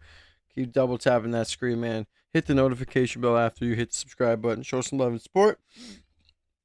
And God bless. I do have a 10 super chat goal up of $10 above. 10 super chats, $10 above. I have 25 minutes left on it. So help your boy achieve his goal of 10 super chats, $10 and above. 25 minutes on it. God bless everybody in the chat. Let's go. If you're going to send anything higher than $10, go to the pinned comment and send it through Ko-Fi so YouTube doesn't take so much out of it. Oversight Committee. So, Congressman, the ranking Democrat on the Oversight Committee, Congressman Robert Garcia, released this And thank you to the Walrus for $2, and thank you to Anna for the $5 as well. After thank you so much. The files were released, saying, in quote, in part, we are demanding the names of Epstein's co-conspirators and the men and pedophiles who abused women and girls. Do you accept the government's explanation for the redactions they've made? No, I don't. I mean, look, the Trump administration and the Department of Justice has slow-rolled this release at every turn. Today, they released 3 million of the 6 million documents we know they have. We know they have 6 million because they said it. They released 50% of the documents, and the 50% we have today are heavily, heavily redacted. So they continue to cover up the full truth that's in the files. So we're going to continue to push the Oversight Committee's investigation. Will continue throughout this Congress and into the next Congress, I suspect. We're not going to stop until we get the transparency that the survivors are demanding. I mean, some of the claims in some of these files are I mean, pretty bizarre and don't sound very credible. In your view, should the general public, I mean, what should the general public take away from these files? How are people supposed to know what's credible and what isn't? Yeah, I think that's absolutely fair. And, you know, there are a number of uncorroborated or perhaps unverified allegations against President Trump there. And I think what I would say is all of that deserves additional scrutiny. Some of them have been revealed publicly in the past and perhaps have limited credibility, but all of them should be explored. You know, the Oversight Committee in the coming weeks, we're going to be deposing Jeffrey Epstein's accountant, his attorneys, the attorneys for his estate. So we're going to continue to ask questions. And I think this release, although limited, not what the law requires, this release will provide information to guide our questioning as we move forward. Among the materials that the Deputy Attorney General Blanche said were withheld from this release were files that would jeopardize an active federal investigation. Is it clear to you what investigative avenues remain at this point, or if there are any active federal investigations ongoing into this? I have no insight into the active investigations that the Department of Justice might be engaged in. Obviously, we know President Trump has done what he has done repeatedly and directed the Department of Justice to investigate his political opponents or Democrats with respect to Epstein. I hope that's not the path they're doing. If there are real, legitimate investigations. Oopsie. My bad, y'all. I'm over here munching, bro. Another batch of the Epstein files was just released, and you won't believe how many rich white guys are in. In total, that means that the department produced approximately 3.5 million pages in compliance with the act. Literally millions of Jeffrey Epstein files have just been released. And these are new details. These are things about President Trump. These are things about Bill Gates. These are things about Bill Clinton. And these are things about Elon Musk. We are going to try to get to some of the highlights of some things that are happening right now and maybe give us details and a glimpse into Jeffrey Epstein's world. Welcome to Sidebar, presented by Law and Crime. I'm Jesse Weber. All right, quite the update for you. So the DOJ announcing today that they are releasing more than 3 million pages of files in the... Shout out to Jesse from Sidebar. Shout out to Law and Crime. I'm going to go like this, bro, so I can at least show them credit on the camera here. Jeffrey Epstein probe. Now, this, of course, is pursuant to a Transparency Act that was passed by Congress. And we got to get into what we're seeing here. Now, to be clear, we're not going through 3 million pages, but we do have some highlights that we got to address. We got to put into context, too. I should also note that what is not being released and what we will probably never likely see, I should note that as well. There are things, according to Deputy Attorney General Todd Blanche, that are allowed to be withheld under the law. These are files that contain, personally identifiable information of victims, victims' personal and medical files, any similar files, any depiction of child sexual abuse material, anything that would jeopardize an active federal investigation. Maybe that's a bit broad. And we may never actually know what any of this may be, but we got to take the government at its word. Anything that depicts or contains images of death, physical abuse, or injury, files covered by various privileges, so things like that. Actually, here's a section of what Todd Blanche had to say. We complied with the act, and there is no... we did not protect President Trump. We didn't protect or not protect anybody. I mean, I think that there's a hunger or a thirst for information that I do not think will be satisfied by the review of these documents. And there's nothing I can do about that. Okay, so now there's a lot here. A lot here to get through. Like, for example, Epstein accomplice, convicted sex trafficker Ghislaine Maxwell. Her arrest photos are in there. This includes pictures from her home in New Hampshire where she was picked up. How about this? An email between First Lady Melania Trump and Ghislaine Maxwell from 2002, where she seemingly writes, "Dear G, how are you? Nice story about J.E., Jeffrey Epstein, in New York Mag. You look great in the picture." Or how about the current U.S. Secretary of Commerce, Howard Lutnick, who was apparently a neighbor of Jeffrey Epstein in New York City, where he allegedly sent an email to Epstein's assistant in 2015 inviting Epstein to a Democratic fundraiser for Hillary Clinton. Remember, Clinton ran against Trump? Oh, and then there's this. Bill Gates looking to get STD medication. Bombshell allegation that President Trump assaulted a minor. We're going to put that one into context, though. A lot here, a lot I want to get into. And there's definitely more about President Trump. There's more about former President Bill Clinton, Elon Musk. I want to bring on attorney Richard Schoenstein, though, to discuss all this. Rich, thanks so much for taking the time to do this. There's a big points that we're going to get into, but just general thoughts on the release so far. After you have read 3 million pages, what are your main takeaways? Yeah, well, I haven't read every line or watched every video or looked at every photo, and there's a lot here. But I think of it sort of the same way I think about litigation, where there are often very large document productions. And parties like to justify the way they're acting in litigation by saying, look at how many documents we produced. We produced so many. Hey, guys, have you hit that red button up there? Help me reach 100,000 subscribers before the end of the year, y'all. Show some love and support. Hit the 3 dots in the top right of the screen and hit the like button. Let's try and hit 200 likes. We are 44 away. I see 44 beautiful people to hit the like button. Much love to everybody, man. God bless. We're on the road to 20,000. We are now at 10,107 subscribers. That means we are under 900 away from 20K, man. Let's keep it going. Hit that subscribe button. Join the family. God bless everybody, man. I do have a 10 super chat goal up above of 10 super chats, $10 and above. There's 18 minutes left on that, so help your boy out. Any super chat will get your name written on the wall, though. So if you have something to say, you want me to read a comment, go ahead, send your super chats through and get your name written down on the donor wall. God bless everybody. Many documents, but often it's what's not produced. And my understanding here is there's a substantial amount of material that still hasn't been produced, and a substantial amount of material that is redacted. So we're going to look at what has been produced and analyze it as best we can, but this is not complete. Okay, so let's start with what has been produced. And I have to start with the bombshell, okay? This bombshell concerning the President Trump. Now, there is apparently a sexual assault allegation that I'm about to read, and I want to put it into context. It seems the Department of Justice made a list of all of the sexual assault claims against the president. We don't really know why they put this list together, but it should be noted these are tips, meaning they're unverified claims. And according to CNN, This list was in an email that was sent from the FBI New York's field office to the Child Exploitation and Human Trafficking Task Force. So you could also argue this looks to be secondhand information, maybe even third-hand information in many cases. Now, the DOJ made that clear in a statement. Quote, "This production may include fake or falsely submitted images, documents, or videos, as everything that was sent to the FBI by the public was included in the production that is responsive to the act. Some of the documents contain untrue and sensationalistic claims against President Trump that were submitted to the FBI right before the 2020 election. To be clear, the claims are unfounded and false, and if they have a shred of credibility, they certainly would have been weaponized against President Trump already." Put that to the side. But we are going to warn you, the allegations made in these tips are very disturbing. For example, quote, "Redacted reported an unidentified female friend who was forced to perform oral sex on President Trump approximately 35 years ago in New Jersey. The friend told Alexis that she was approximately 13 to 14 years old when this occurred, and the friend allegedly bit President Trump while performing. The friend was allegedly hit in the face after laughing about biting President Trump. The friend said she was also abused by Epstein." And the law. Damn, bro. Some girl bit President Trump in the dick, bro. What? What? Some little girl bit President Trump in the dick, bro. Good for her, bro. God damn, bro. Trump is a piece of crap. He deserves that, bro.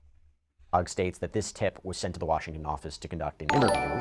The next tip reads, "Redacted reported she had a friend, Redacted, who was a personal assistant to Epstein in Florida from 1986 Thank you to see Aaron for a subscription. God bless you. This friend shared names of the guests at Epstein's parties to include Bill Clinton and Donald Trump.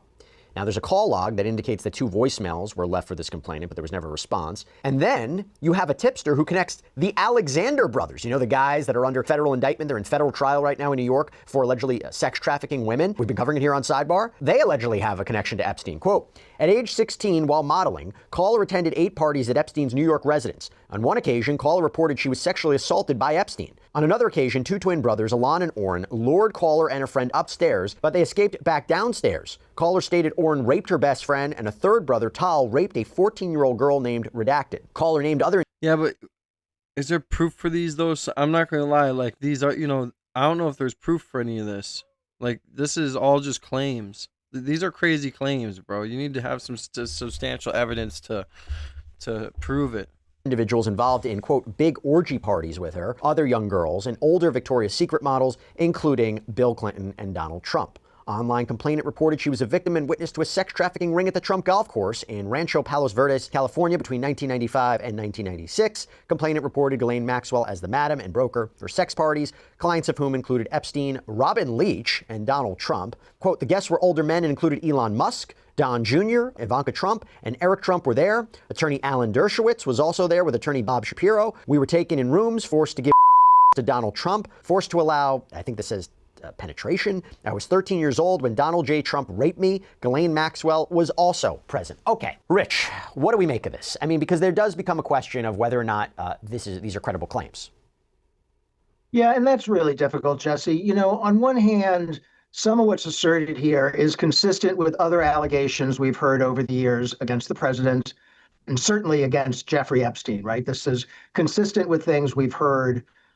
But in these files, it's not, it's sort of sometimes secondhand or third-hand hearsay. These are allegations. These are not things that were proven in court. These are not things that were taken to court. And in fairness, it's hard to give them that much credibility without knowing more. Now, if you had these allegations, you might want to do an investigation. And I'm a little bit put back by the DOJ saying, these are meritless or these are false or none of this is true. That seems to go too far the other direction. But I don't know that we have enough information here to say we've established additional criminal conduct. It is interesting to note, if we're questioning the transparency of the DOJ, if you really believe they were going to hide information, they never would have released this. I mean, at the very least, it's embarrassing for the president. No? I mean, so does it not give you a little bit of hope that they are releasing everything that they can release? I see the argument to that extent. I think the DOJ has a credibility problem right off the bat because the guy who's leading this was Trump's personal lawyer. So I don't know how much credibility you can have when you're spearheading an investigation and you've come directly from Donald Trump's legal team to the DOJ to do this. That's a credibility problem. And the DOJ over the past year has had tons of credibility problems. They have credibility problems right now based on what they've said about what's happening in Minneapolis. I mean, they're telling us things that obviously aren't true if you've watched videotape.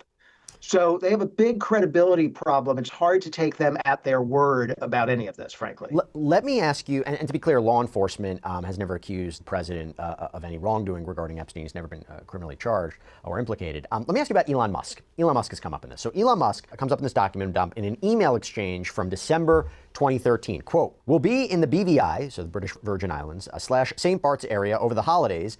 Is there a good time to visit? And then a response from JEE Vacation responds, "I will send heli for you," probably meaning like a helicopter for you. Quote, "Actually, I could fly back early on the 3rd. We will be in St. Bart's. When should we head to your island on the 2nd? Quote, "Did we need to organize Elon to your island on January 2nd? Now that's interesting because Musk has previously tweeted, "Epstein tried to get me to go to his island and I refused." Yeah, okay. Okay.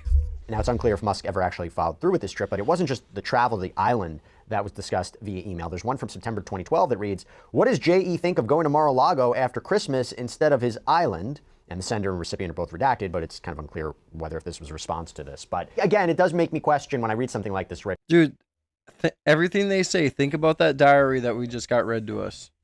Think about that. Think about it, how she just mentioned Mar-a-Lago. You know, big name, flashy, but there were people who were always connected to Epstein, and people who may have traveled on his jet or in his inner circle doesn't automatically equate to guilt. It doesn't automatically equate to them being involved in criminal activity or having knowledge of criminal activity. But I do wonder if it actually supports Elon Musk in a way. I don't know. Hey guys, we are now at 1.1 or 10,110. I appreciate everybody who subscribed today. We got like 90 subs. Everybody continue to hit that red button up here. Double tap the screen. Let's see how many subs we can get. We're trying to get to 100K by the end of the year, man. If you're enjoying the content, if you're enjoying chilling with your bro, join the See Me Now family. Sorry, I just smoked. I can't talk it. Oh my God. My God.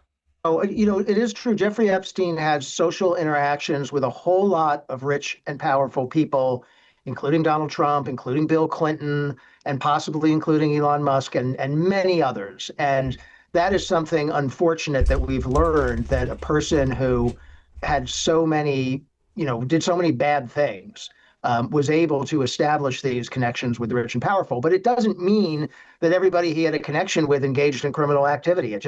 I would be shocked if it meant that. So, and I wouldn't be surprised if people who did have contact with Jeffrey Epstein tried to downplay that in the wake of what we all know, even if the contact was innocent. Let me ask you this. Based on Todd Blanche's statement that they can redact anything that's part of an ongoing investigation, does this mean that they're not, I mean, I wouldn't be surprised, it's the president's own DOJ, but that they're not investigating Elon Musk, they're not investigating President Trump, and I'll talk about Bill Clinton in a minute, I'll talk about Bill Gates in a minute. Does that mean that they're not investigating them? Because otherwise they wouldn't be able to release this information, right? I don't necessarily connect that. First of all, there's sometimes some of this stuff gets released and then pulled back. I think even today there have been some instances of things that were released and then pulled back. I don't have any reason to believe that the Department of Justice is investigating the president or Elon Musk for anything. I would be frankly surprised if they were, but I don't take that from what's been released. I just assume that from other facts. Now, let's talk about former President Bill Clinton, who has come up quite a lot in the Jeffrey Epstein conversation. When Epstein sat for a deposition, this came out today, when Epstein sat for a deposition in the Virginia Giuffre lawsuit, this is an Epstein accuser. Remember, she filed a lawsuit against Ghislaine Maxwell, a defamation lawsuit. This was unsealed, I believe, in 2024. In this deposition from 2016, he sits down and he would always invoke his Fifth Amendment right against self-incrimination. Sorry, guys, had to go check on my daughter. Oh, my goodness. I gotta get one of those desk spray things. I had to go check on my daughter. Much love to everybody, man. I hope everybody's having a good day. Make sure you guys hit that red subscribe button right above my head. Y'all show some love and support. Join the family. We are at 10,111 subs, man. 10,111. We are on the road to that 100K by the end of the year. So everybody hit that red dot or red button above my head. Double tap that screen, get those likes up, show some love and support. We're about to change the topic here in a second because we already know enough about this. When he was asked about his connection or association or friendship with President Bill Clinton or the Clinton Foundation, for example, there's questions like, please describe all dinners you've ever had with Bill Clinton. And he would say the fifth. Please describe all dinners you and Maxwell have ever had with Bill Clinton. Fifth. Please describe all dinners you, Maxwell, and Virginia have had with Bill Clinton. Fifth. Or how about this exchange? Isn't it true that at the time period 2000 to 2001, you were close friends with Bill Clinton? Fifth. And even to 2002, you remain close friends with Bill Clinton, right? Fifth. Bill Clinton flew on your jet a number of times in 2002, right? Fifth. In May of 2002, Bill Clinton was on your jet several times, right? Fifth. How about this one? You've heard of the Clinton Foundation, right? Fifth. Please describe all of your interactions with the Clinton Foundation. Fifth. Is it true that you helped Bill Clinton organize the Clinton Foundation? Fifth. Did you discuss with Bill Clinton the idea of creating a foundation? Fifth. Now, Clinton has always denied the allegations. He's always denied having any knowledge of what Epstein was up to. His spokesperson said that the president cut off ties with the disgraced financier before. Should you see what's happening in Minnesota today? Let's see what's going on in Minnesota just a little bit.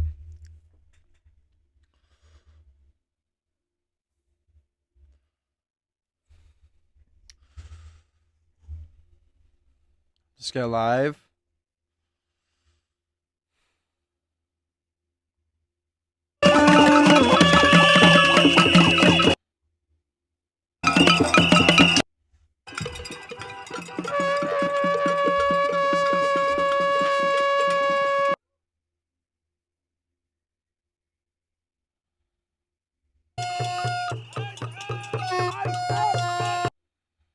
Yep.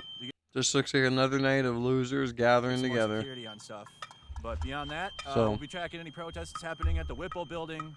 Yeah. During the Just a bunch of nothing burger. Losers. Losers. What was I going to do? I can't remember.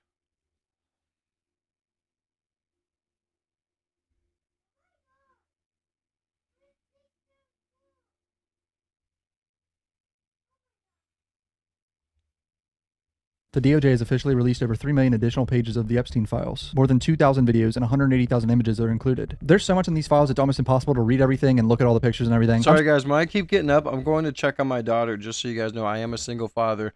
My daughter has strep throat, so obviously I'm going to attend to her more. But if you guys want to support the channel, make sure you guys hit that red subscribe button up above my head.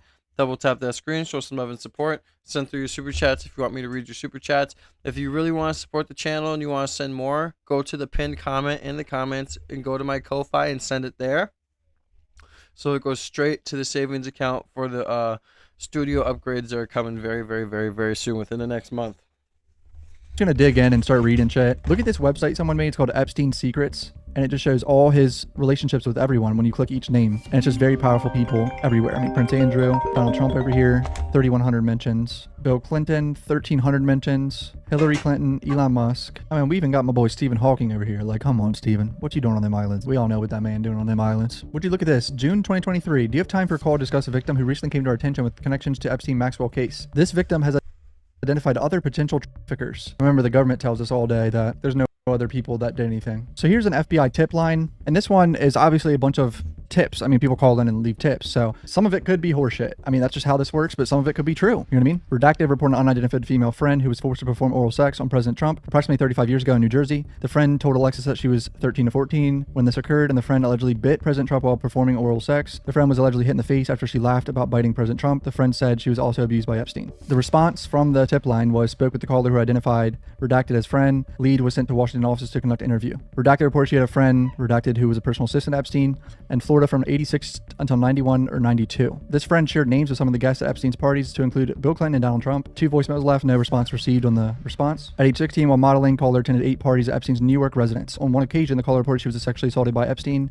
On another occasion, 2 twin brothers, Alan and Owen. Here are the 2 guys that they're talking about in this complaint. They're actually going to trial this week in federal courts, which is wild. Alan and Owen lured caller and her friend upstairs, but they escaped back downstairs. Caller stated that Oren R-worded her best friend, and a third brother, Tao, R-worded a 14-year-old girl named Blank. Caller named other individuals in the big orgy with her and other young girls and older Victoria's Secret models, including Bill Clinton and Donald Trump. Online complainant reported she was a victim and witnessed a ST ring at the Trump golf course in Rancho Palos Verdes, California, between 95 and 96. Complainant reported Ghislaine Maxwell as madam and broker for sex parties, clients of whom Epstein Robin Leach and Donald Trump. Complaint reported participation in orgies and that some girls went missing, rumored to have been murdered and buried at the facility. Complaint reported being threatened by Trump's then head of security that if she ever talked of what went on there or who she saw, she would end up as fertilizer for the back nine holes like the other claims to have video of high-profile sex parties dealing with cartels and having witnessed Robin Leach strangle a young girl to death at a party. But then over here it says for this specific one, she was spoken to and deemed not credible. Wait, hold on. Why is this redacted now? I swear I saw this unredacted. Dude, look. Okay. This is crazy. Now I think I know why they're deleting shit. Additional research showed 3 separate incidents involving police which requested mandatory psychiatric evaluations. But then on the website now, it's redacted. So basically what I just figured out, they posted shit and then they're realizing they should have redacted certain things. They delete it, then re-upload it. And that's what happened here. Claims he was contacted by a female victim of Epstein who wants to publish a book, provided background information for himself, such as working with prominent figures such as Leslie Wexner and Epstein, being pardoned by U.S. president, among several other pieces of information. The victim reportedly knew about criminal activity that occurred in multiple states and on airplanes and told complainant there were films of prominent men such as Epstein, Clinton, Trump, and that Ghislaine Maxwell was in the videos as well. No probative information. A complainant reported meeting Lisa, I don't know how to pronounce that, I'm an idiot, at a hospital where they were roommates in 2000. She was invited to Epstein's house. She met a model scout named Bobby Cox. While at this party, complainant stated that they all had been invited by Donald Trump to party at Mar-a-Lago. She wanted to go to the party and was allegedly told by the V name that it was for prostitutes. So this girl overheard about a party to go to Mar-a-Lago, and apparently the guy was like, no, it's for prostitutes, you're not going. When she was 14, Ghislaine Maxwell allegedly approached her about modeling, international travel, and massages. Never reached out to Maxwell because the offer sounded as if it was most based on modeling, which she was unable to do so. She made a podcast of her story about her encounter with Ghislaine when she was 14. She was spoken to twice. First time she was a Pilates instructor and went to Epstein's once. Second time, called the royal family, was contacting her about images of Prince Andrews. Claimed she would send an email to corroborate, no email received. What? Complainant reported his ex-girlfriends, blank, were victims of Epstein's and one was murdered. While working as a limousine driver, complainant recalled picking up Donald Trump in 95 to take him to Dallas-Fort Worth Airport. During that ride, he recalled hearing some of the things Trump spoke about on his cell phone were very concerning and described being a few seconds from pulling the limousine over and within a few seconds of him pulling him out of the car and hurting him due to some of the things he was saying. He noted that Trump repeatedly stated the name Jeffrey while on the phone. One of the complainant's ex-girlfriend, blank, told complainant Trump R-worded her, as did Epstein. Voicemail left, no response. This on the right is the response by the tip line, by the FBI tip line. So they hear this tip and they don't do anything besides leaving a voicemail. Caller's talking about crimes committed against her. She claims to be a prisoner. She references Lisa Marie Presley, the British royal family, President Trump and Jeffrey Epstein. No contact made, lives in Australia. All right, so that one's probably horse shit. I mean, lives in Australia. I don't know. Complaint reporter neighbors saw modeling gigs at Trump Modeling Agency and NYC between the years 98 and 2000. She went on cruises set up by a recruiter. Reported the neighbor was allegedly R-worded by someone they think is Epstein. Complaint following up after a call with NYPD officer regarding her previous tip reported that she was forced to perform sex acts when she was 13 and pregnant in 84. High-profile individuals involved. The murder and disposal of her newborn daughter. Complaint reported Donald Trump participated in regularly paying in money to force her to perform sex acts with him, and alleged Trump was present when her uncle murdered her newborn child. So I've heard about this one. So I guess some of this is mixed in with older news because I feel like I heard about that like a month ago. I mean, I'm reading this so casually, but can you imagine if it was any other name besides Trump in this? Replace everything that I've read about Trump with Obama. Let's just imagine that. There'd be some people raising hell over this, but some people don't seem to care. 87 ended up at Trump Plaza. Victim 1 saw Trump and wanted to meet him. Unknown male approached her and offered to introduce her to Trump. The unknown male gave Victim 1 a drink. Victim 1 woke up naked and saw over $300 in the bed. Victim 1 didn't remember how she got in the room. She remembered seeing a flash of Trump's face. Victim 1 called the caller and told her she thought she had been R-worded. No response. This on the right is the response by the tip line, by the FBI tip line. So they hear this tip and they don't do anything besides leaving a voicemail. Caller's talking about crimes committed against her. Thank you to Stacy for the subscription. God bless you. Lisa Marie Presley, the British royal family, President Trump and Jeffrey Epstein. No contact made, lives in Australia. All right, so that one's probably horse shit. I mean, lives in Australia. I don't know. Complaint reporter neighbors saw modeling gigs. We are 85 subscribers away from 10,200. If we can get 85 more beautiful people to hit this red button up here and join the See Me Now family and help me reach 10.2K, that would be freaking amazing. Before we end the stream, I appreciate you guys, man, for all the love and support. Make sure you hit the notification bell. If it doesn't show the notification bell, hit the 3 dots on the top right, hit the like button and notification bell. And yeah, much love to everybody who's showing love, man. Thank you again, Stacy Local, for joining the family. God bless everybody, man. We are 32 likes away from 200. We are running it up. I appreciate all y'all. With Trump Modeling Agency and NYC between the years 98 and 2000. She went on cruises set up by a recruiter. Reported the neighbor was allegedly R-worded by someone they think is Epstein. Complaint following up after a call with NYPD officer regarding her previous tip reported that she was forced to perform sex acts when she was 13 and pregnant in 84. High-profile individuals involved. The murder and disposal of her newborn daughter. Complaint reported Donald Trump participated in regularly paying in money to force her to perform sex acts with him, and alleged Trump was present when her uncle murdered her newborn child. So I've heard about this one. So I guess some of this is mixed in with older news, because I feel like I heard about that like a month ago. I mean, I'm reading this so casually, but can you imagine if it was any other name besides Trump in this? Replace everything that I've read about Trump with Obama. Let's just imagine that. There'd be some people raising hell over this, but some people don't seem to care. 87, ended up at Trump Plaza. Victim 1 saw Trump and wanted to meet him. Unknown male approached him, offered to introduce her to Trump. The unknown male gave Victim 1 a drink. Victim 1 woke up naked and I sort know of... you guys heard this. I had to rewind it quick because I had to go check on my daughter, so we're kind of going over in it quick. That's just how it's going to have to be. $300 on the bed. Victim 1 didn't remember how she got in the room. She remembered seeing a flash of Trump's face. Victim 1 called the caller and told her she thought she had been R-worded. She didn't go to the hospital to get an R-word kit performed because she didn't think anyone would believe her, especially because she was drunk. Victim 1 believed Trump was behind it. Victim 1 left a bar with a man who no one in the bar recognized, but who seemed familiar with Victim 1. Victim 1 was never seen again. A few years ago, remains were discovered that matched the description of what Victim 1 was wearing when she went missing. DNA tests were inconclusive. No contact made. Victim identified as deceased. Hold on. So what I just gathered from that is this poor innocent girl got R-worded allegedly by Trump and then ends up fucking dead. Can you imagine if this was any other person? This is fucking crazy. The FBI would be kicking their door down, taking all computers. Like they'd be just doing a full search warrant, and here Donald Trump is just sitting here, president. Trump had parties at Mar-a-Lago called Fucking Calendar crazy. Girls. Epstein would bring the children in and Trump would auction them off. He measured the children's and by entering a finger and rated the children on tightness. The guests were elder men, including Elon Musk, Don Jr., Trump, Ivanka Trump, Eric Trump were there, attorney Alan Dershowitz was there, attorney Bob Shapiro. We were taken in rooms, forced to give oral sex to Trump. Forced to allow them to penetrate us. I was 13 when Donald Trump R-worded me. No contact information provided. I mean, that one is insane. Holy shit. I'm gonna have to probably bleep some of that. I don't even know what to say about that one.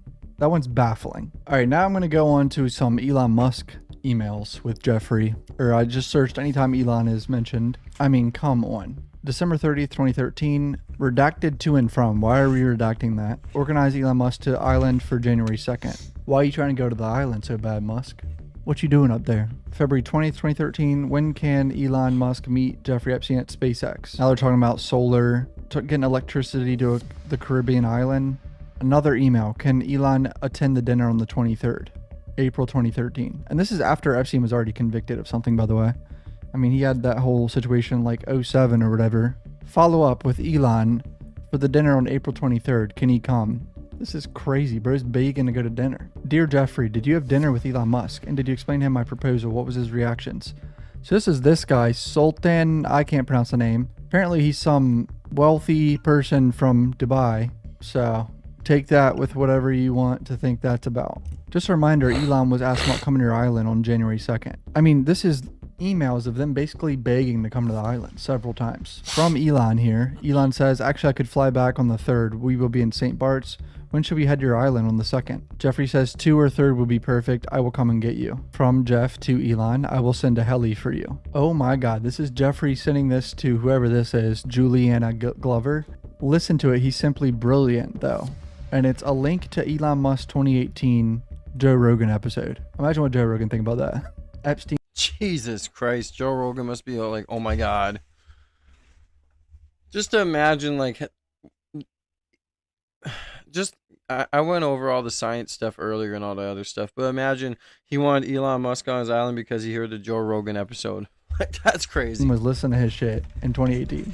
Look at this. Elon Musk to island, December 6th. Google Calendar notification, 2014, bro. Are there any flight logs of him going there? Because it sure as hell seems like he'd be going there. Oh my God, I forgot he tweeted this. Musk tweeted this shit about Trump being the Epstein files. Whole time, bro was talking to him, emailing him, planning shit. Even though it could have been business related only, but you around someone that was convicted of shit, like, come on, bro. This is a really disturbing email right here. Do you want me to try to do her or just torture her on redacted? And I don't know if this is I mean, Jeffrey's either the sender, it says from, so it might be from him, Jeffrey, but it's September 9th, 2011. Why are they redacting who is he talking to here, bro? And then here's another disturbing one. Where are you? Are you okay? I love the torture video. From Jeffrey to... I mean, Elon's just a good guy. Prove me wrong. Redacted. Once again, I ask, why are we redacting? Who is he talking to about a torture video? I thought the whole point of this was being transparent. So this is from June 2021 at 4:07 p.m. Redacted called FBI National Threat Operation. Blank was recently interviewed by an FBI agent. However, he felt triggered as a victim and not report all the information. Redacted had recordings of Donald Trump, Epstein, and Ghislaine Maxwell discussing marketing strategies for high-profile sex parties at the Trump golf course. He mailed the recordings to a lawyer in the Cayman Islands. Blank was part of the Sinaloa cartel and worked closely with Epstein and Maxwell. However, he was able to walk away from the cartel due to his status with Epstein and Maxwell. Hold on. The guy snitching was friends with them and part of this cartel? Thank you to Luis for the subscription. God bless. Welcome to the family. Walk away from the cartel due to his status with Epstein and Maxwell. In the recordings, Trump stated he was aware of the underage sex parties and charged the house money of the golf course to fund the sex parties. He witnessed... So Donald Trump charged the house more money to have underage S parties.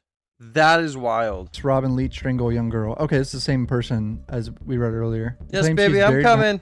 In the 19th hole at Donald Trump golf course. I don't even know what to say. Blank is aware of the 3 separate occasions in which girls were murdered and buried there. Blank was told if he spoke about the incident, he would end up in the hole as well. Blank gave Maxwell the idea to put cameras at the golf course to review the cartel members and understand how to market the 12 to 14-year-old victims to the cartel. This is baffling. From Jeffrey to Steve Bannon, Trump is said to know of Stormy Daniels' payments months before he denied it, is the subject of the email. Jeffrey says, once you know the code, it's all clear. What the fuck are they talking about code? From Jeffrey to this person, Landon Thomas Jr. He feels alone and is nuts. I told everyone from day one, evil beyond belief, mad, and most thought I was speaking metaphorically. It's obvious he could crack. Stormy Daniels, ? Lies after lies. Landon Thomas Jr. says he's scaring the shit out of me now. He could well tank the global economy. Can Barack talk sense to him anymore? Maybe it's time for you to jump in, given how he is throwing caution in the wind in such an epic fashion. Why wouldn't he take your call? They're clearly talking about Trump here. Can Barack talk sense to him anymore? Obama talk sense to Trump? I'm confused. Jesus, this email says Epstein was paid $158 million by Black between 2012 and 2017 for services related to a variety of tax and estate planning matters, an amount that appears too far to exceed the paid by Black to his other professional advisors. This compensation scheme, which ranged between $23 million and $26 million for a number of years, appears to have far exceeded the median CEO pay for Fortune 500 CEOs. So this is about Leon Black, who I never heard of, but apparently he's some businessman. He paid Epstein $158 million. One businessman. I mean, this is fucking crazy. Look what these guys said on Reddit. Seems like dataset 10-zip isn't available on the server anymore. I don't see anything at the link. Made it to 57.6 gigabytes downloaded before this happened. Don't rely on the DOJ link. They've been removing the zips because they're actively modifying them while everyone is trying to get a hold of them. We're gonna have to brute force the downloads. Look at all these guys saying they're downloading and then it dies suddenly. I was at 47 gigabytes on dataset 10 and then can't access anything on the server.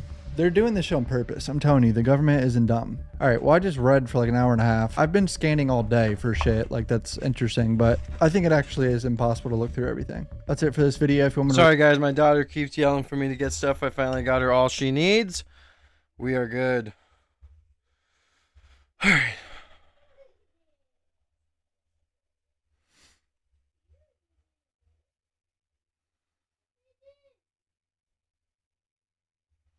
Male Epstein victim allegedly raped by President Bush. This is the first Bush, not the second Bush.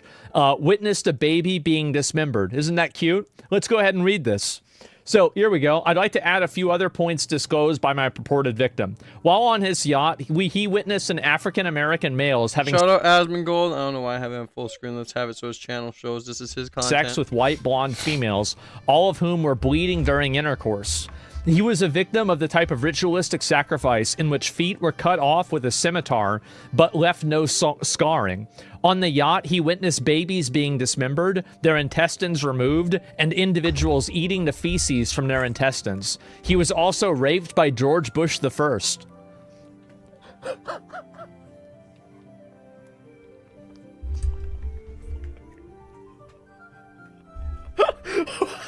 I'm just reading it, guys. Don't get mad at me. I'm just reading this. There ain't no way this shit's real. I mean, it might not be real. I don't think it's right. Like, I mean, again, extraordinary claims require extraordinary evidence. But damn, this is going to require some fucking astronomical evidence. Oh my God. Yes. Why are you laughing? Because it's ridiculous. It's fucking ridiculous. That's why. Oh my God. And so anyway, victim disclosed that he was being escorted to the FBI building by Michael Moore, who's the creator of True Pundit, described on multiple sources as a conspiracy-driven news website that attempts to paint the FBI in a bad light. Moore has a criminal record as a result of the FBI investigation. Let me know if you want to discuss the former FBI agent that called into this head office. Oh my fucking God. So it goes even farther than this. All right. Wow, this is going to be crazy. Let's go. Anyone who believes the anonymous tips line also believes the world is flat? Yeah, that's true. And all of these are anonymous tips. They're not substantiated. Bro, my bad. The weed I got from the dispensary yesterday is so good. I am just munching so hard right now. My bad, y'all. Bad podcasting. There doesn't mean anything is real. But here we go. On Tuesday, August 27, 2019, myself and SA conducted an interview of a purported victim of Jeffrey Epstein as per referral by a former FBI SA and journalist Michael Moore. Oh, not the filmmaker. Oh, okay.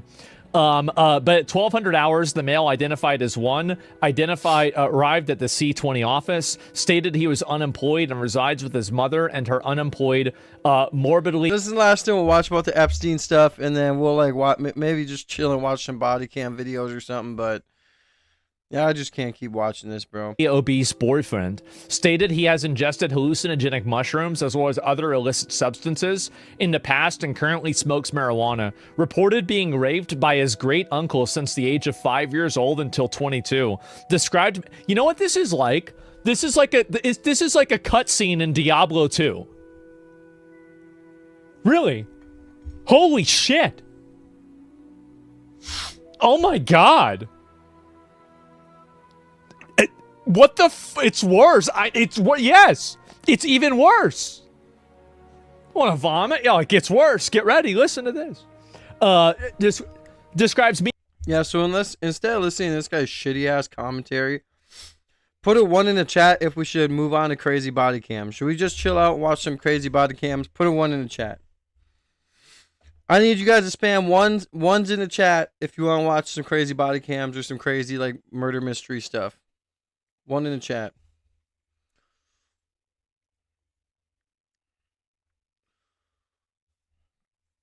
Because this guy can't commentate, and I'm tired of the Jeffrey Epstein stuff. I think it's time for us to chill and relax. That's what I think, fellas. That's what I think.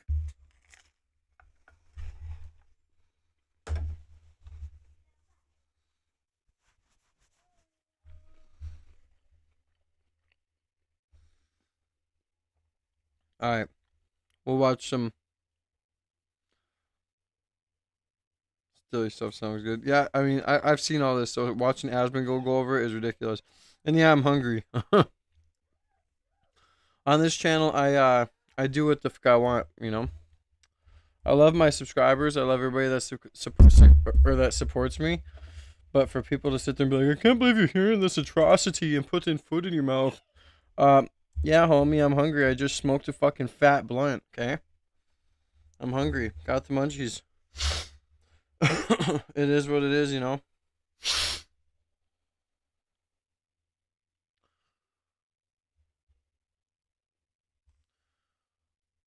Ew, body cam's pretty good.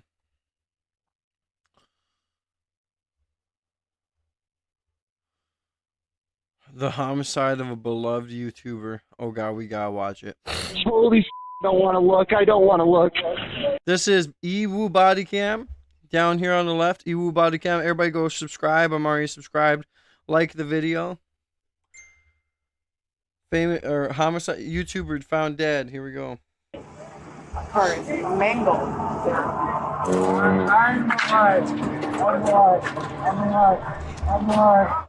Oh, damn.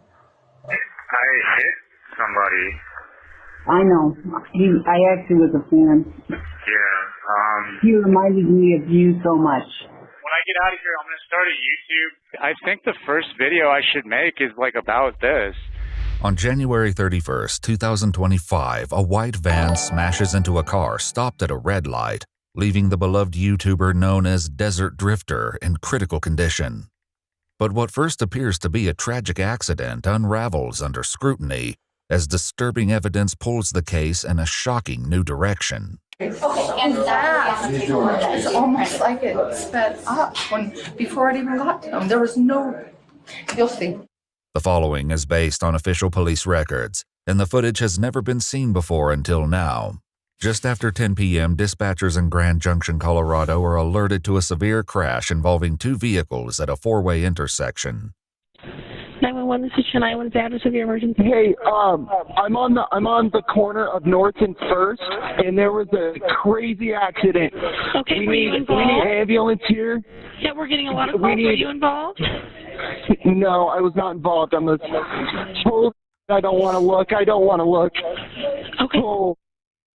Nearly a dozen calls flood in, including one from two witnesses who saw the incident unfold. The guy was driving sporadically. We could see he ran a red light before. He was hauling butt down the road. Then, Oh my God, baby, we got. Okay, gotcha. We got to stop. And you said it was a van or whatever kind of vehicle? I can't tell what it is. It's like a utility van. That's the one that ran the red light and smacked into this other vehicle. And I can't tell what the other car is, but it's nasty. Like a sedan of some kind? Something like that, yeah. Officers arrive to find the white van with smoke pouring from its damaged engine. A second vehicle lies overturned against a building, its frame crushed so badly it's nearly unrecognizable. Yes. Dude, imagine walking up to something like this and trying to find like the body, right? Like imagine this car is a ball. I mean, look at this car. This is like a fucking bouncing ball. Imagine walking up to this car as a first responder trying to find a survivor in there, dude. Like that's crazy. Idiot's trapped in this car. I'm just gonna keep talking to you until they get here, okay? Hello. There they are. See, he's here, okay? He's conscious. He's like responding with movement. Is there anybody else in there with you? There's somebody very, very heavy damage in this car that's upside down. One person trapped inside.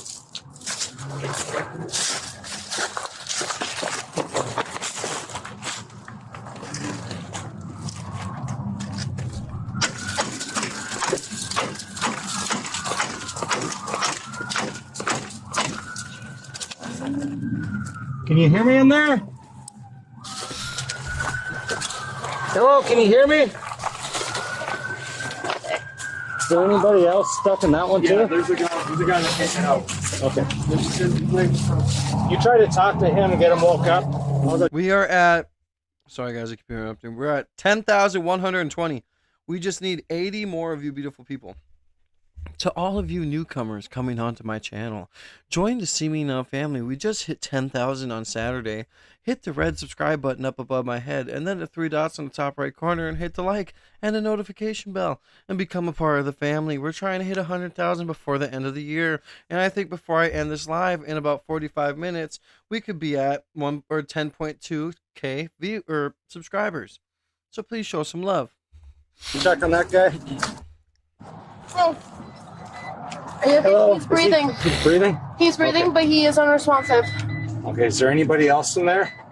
Are you No. by yourself? It's just him. Hey, 35, 58. are you okay?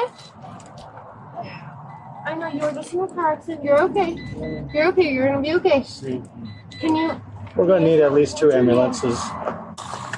He's not responsive. Will you guys try and go He's on the probably knocked out. I mean, this car, I can't imagine how this guy's positioned. other side? Yeah.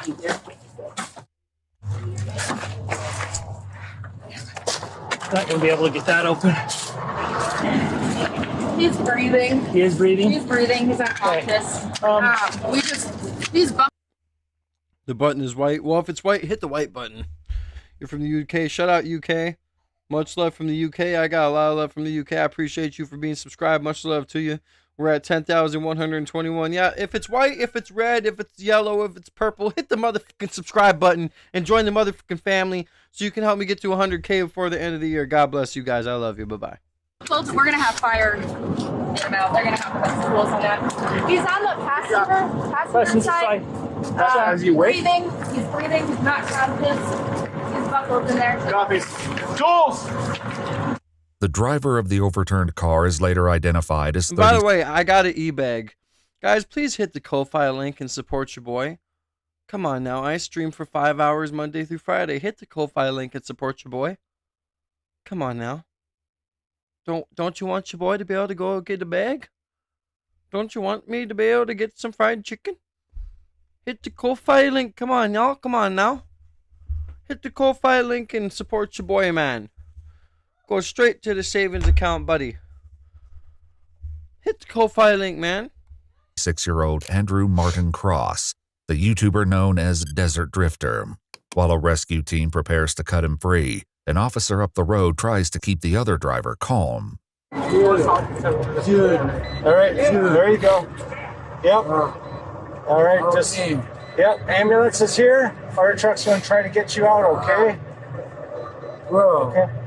You're doing good. Just keep awake, all right? Bro, I'm a human. What's that? I'm human. Yeah, you're doing good. I know, dude. You're doing good, okay? Bro, I'm human. I'm human. I'm human. The driver of the van is identified as 37-year-old Ragnar Nicholas Nick Crystal, a U.S. Army veteran. The front end of his van is completely crushed, and the dash and steering wheel has effectively pinned him to the driver's seat. Firefighters utilize a spreader, a powerful hydraulic tool, to lift the dash and free him from the wreckage. Guys. All right, there we go. Yeah. Up and over. Ready, 1, 2. Oh, you gotta. Holy shit, that is crushed in forward. Oh my god. Right behind you. Right behind you. Other way. There we go, Nick. All right. There we go. Everybody see collar and get lines ready. Meanwhile, backup officers arrive and attempt to collect statements from witnesses. Hi.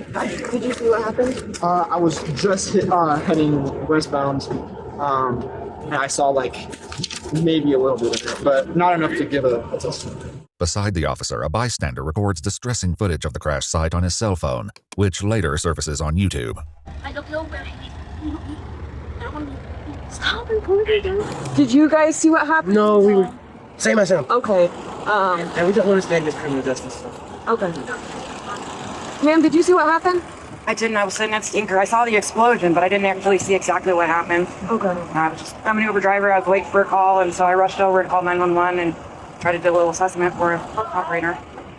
I really couldn't tell you what happened. I mean, a car is mangled. Yeah. Once Nick and Andrew are both freed, they're transported by ambulance to St. Mary's Hospital in critical condition. For first responders who remain at the scene, it's difficult to imagine how both drivers survived such a violent wreck. At least he was wearing a seatbelt.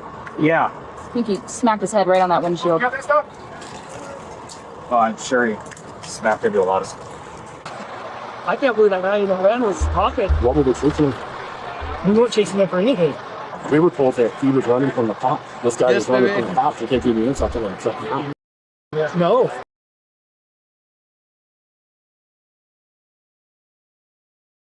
No? No. Yeah. That's what we were told. We're like, where'd this come from? Who told you that? I don't know. Oh, yeah, no. It was passed on to one of our guys, and then they passed it on.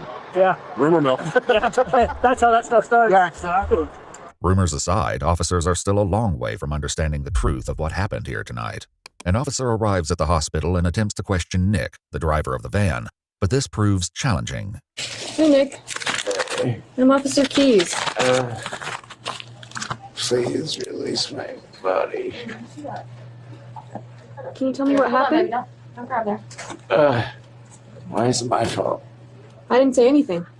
I just asked you what happened. These crazy people want control. Okay. Can you tell me what your name is? Can I have my body back? Though his words make little sense, it's still too soon to determine whether that's due to injury or something else entirely. Back at the scene, officers gather statements from more witnesses, but even with their combined accounts, it's difficult to pinpoint exactly what happened. This car was that car is smashed. It's over. Facing eastbound on north at the red light. White car blows the red, smashes into this one, crashes, drags this thing, pushes it, and I'm thinking it trips right there at that curb. Oh, shoot. That right there hits that, spins, or flops over, and that guy continues, and you could see, I'm assuming the tire's either on its rim or was trying to brake because these big old gouge marks. Nearly 2 hours after the crash, Andrew's wife Evelyn arrives at the scene. She would later explain that Andrew was on his way home from backpacking and filming for his YouTube channel at Bears Ears National Monument. Damn. When he never made it back, she tracked his phone to the intersection. Andrew was just 4 minutes from home. At the hospital, that an car was destroyed. officer answers what few questions she can from Evelyn as she relays the information to Andrew's family over the phone. You know how fast the person's going? A little over the speed limit. A little over the speed limit, so probably speed limit's like 30 there. Yeah. Is there any other information you can share with me? No, that's all the officers can share. It was not his fault. It was not his fault, is all that they can confirm, which just pisses me off. According to public updates posted by the family, Andrew underwent surgery at the hospital to control bleeding in his brain, and his condition stabilized. Traffic cameras captured the moment his Subaru Outback came to a complete stop at the red light. 7 seconds later, the white cargo van plowed into the back of his vehicle, sending it barreling through the intersection. Holy shit, bro. Dude, these guys went... Dude, that... Oh my god. That van took that car and sent it into that wall so quick. Oh my god. Oh my god. Later, the white cargo van plowed into the back of his vehicle, sending it barreling through the intersection. Andrew's father Hitting a building at that speed? Oh my god. later made a guess at how fast the van was really traveling through the 35 And did it mile per leave? Was that it leaving? What the fuck? Andrew's father later made a guess at how fast the van was Bro, that... Oh, that's from the other side, bro. Oh really my traveling through god. the 35 mile per hour Holy zone. shit. Am I out of the ballpark if I suspect that he was hit from the rear at something approaching 80 miles an hour? Yes, you'd be right on. However, these angles failed to capture the van in the crucial seconds before impact. Later, surveillance videos from nearby businesses, combined with recovered crash data, would paint a far clearer picture. We can just hope right now and hope the miracle happens and Andrew survives this. By February 6th, 1 week after the crash, Andrew's family shares an update. Though he has no spinal damage, a CT scan shows increased bleeding and several small strokes on the left side of his brain. No. He's kept under sedation to give his brain time to rest. Meanwhile, Nick has recovered enough to answer questions from investigators. Do you have a broken pelvis or something somebody was saying or something? Yeah, they had to cut open my stomach like C-section, and they had to cut down my leg just to get at my hip bone to jam it back into the socket. Is that a bone down there? I got stitches like Jack from that Christmas movie. Oh, wow. So what's the last memory you have, like I said, before the crash? My gas pedal, the mat that's underneath it, like I guess got stuck on it. I bent down to pick it off of it, and the next thing I know, I'm like, oh, damn, and like all my stuff is flying around. I'm in like extreme pain, and I did it for a freaking rug, dude. I don't remember anything after crashing into them. Is that they were just stopped? Really? They were just stopped at a red light. So, yeah. How old were they? What? I can't answer that, but close to you, sir. Oh, shit. Yeah. Wow. Yeah, it's a very sad situation for everybody involved. According to police records, technicians noted during the van's inspection that the accelerator pedal had been snapped off. After reviewing crime scene photos, the mat also appeared to be partially bent up on both sides after the wreck. While it is possible the mat became stuck, observations made by medical staff after Nick arrived at the hospital point to a more concerning possibility. Any drugs, alcohol, or any other distractions that night, sir? No, so since I don't have a phone and my leg was visibly out of my skin, I didn't know how to cope and wait. So I drank like a bunch of shots just sitting in my vehicle just to try to mitigate with something I'm still struggling with right now. Okay. So are you talking after the crash? After, yeah. Oh, after the crash, you start drinking a bunch of shots? Yes. Oh, okay. Okay. All right. But nothing before? No. The pain was so freaking intense that it's like, and I knew I didn't have a way to call you guys because I don't have a phone. Right. And so I was trying to do everything I can to be like, help me, right. Come on, somebody call the cops, please help me, and drink because how much pain I was in. Okay. During the van's inspection, a white trash bag was found containing numerous small bottles of alcoholic beverage containers that were either empty or nearly empty. The bag itself contained a dark brown liquid substance that smelled, quote, foul, such as vomit. Investigators would return to What? this subject later after obtaining his hospital records. For now, investigators continue gathering evidence while monitoring Andrew's condition. On February 18th, his father shares that he's been taken off sedation and is breathing with minimal ventilator support. That's where we are. We'll keep you posted. No, please keep me 100% posted. Yeah. I can't imagine. Like I said, I don't have a lot of words for your family right now. But All right, guys, I hate to do this, but my daughter, she's not feeling good. She coming up to me, she making me end live. Well, she sounds like she's feeling just great. But we've been live for 3 hours, and it is almost 2 o'clock or 1 o'clock. So we're just gonna cut it short. Yeah, this was crazy. I mean, I can't believe that van hit that car at the speed it did. That's just wild to me. And at the end of the day, that person deserves to be in prison for a long time. Thank you to everybody who subscribed today, man. We literally gained over 100 subscribers. We're at 10,122. That means we're under 9,000 away to hitting 20,000 views. That's just crazy. So I appreciate every single person for being here and supporting me and continuing to support me, and every new person who's joined the family. God bless you guys. I'll see you tomorrow at the same time. Today I was on early, so maybe I'll be on early again tomorrow. But just make sure you have your notification bell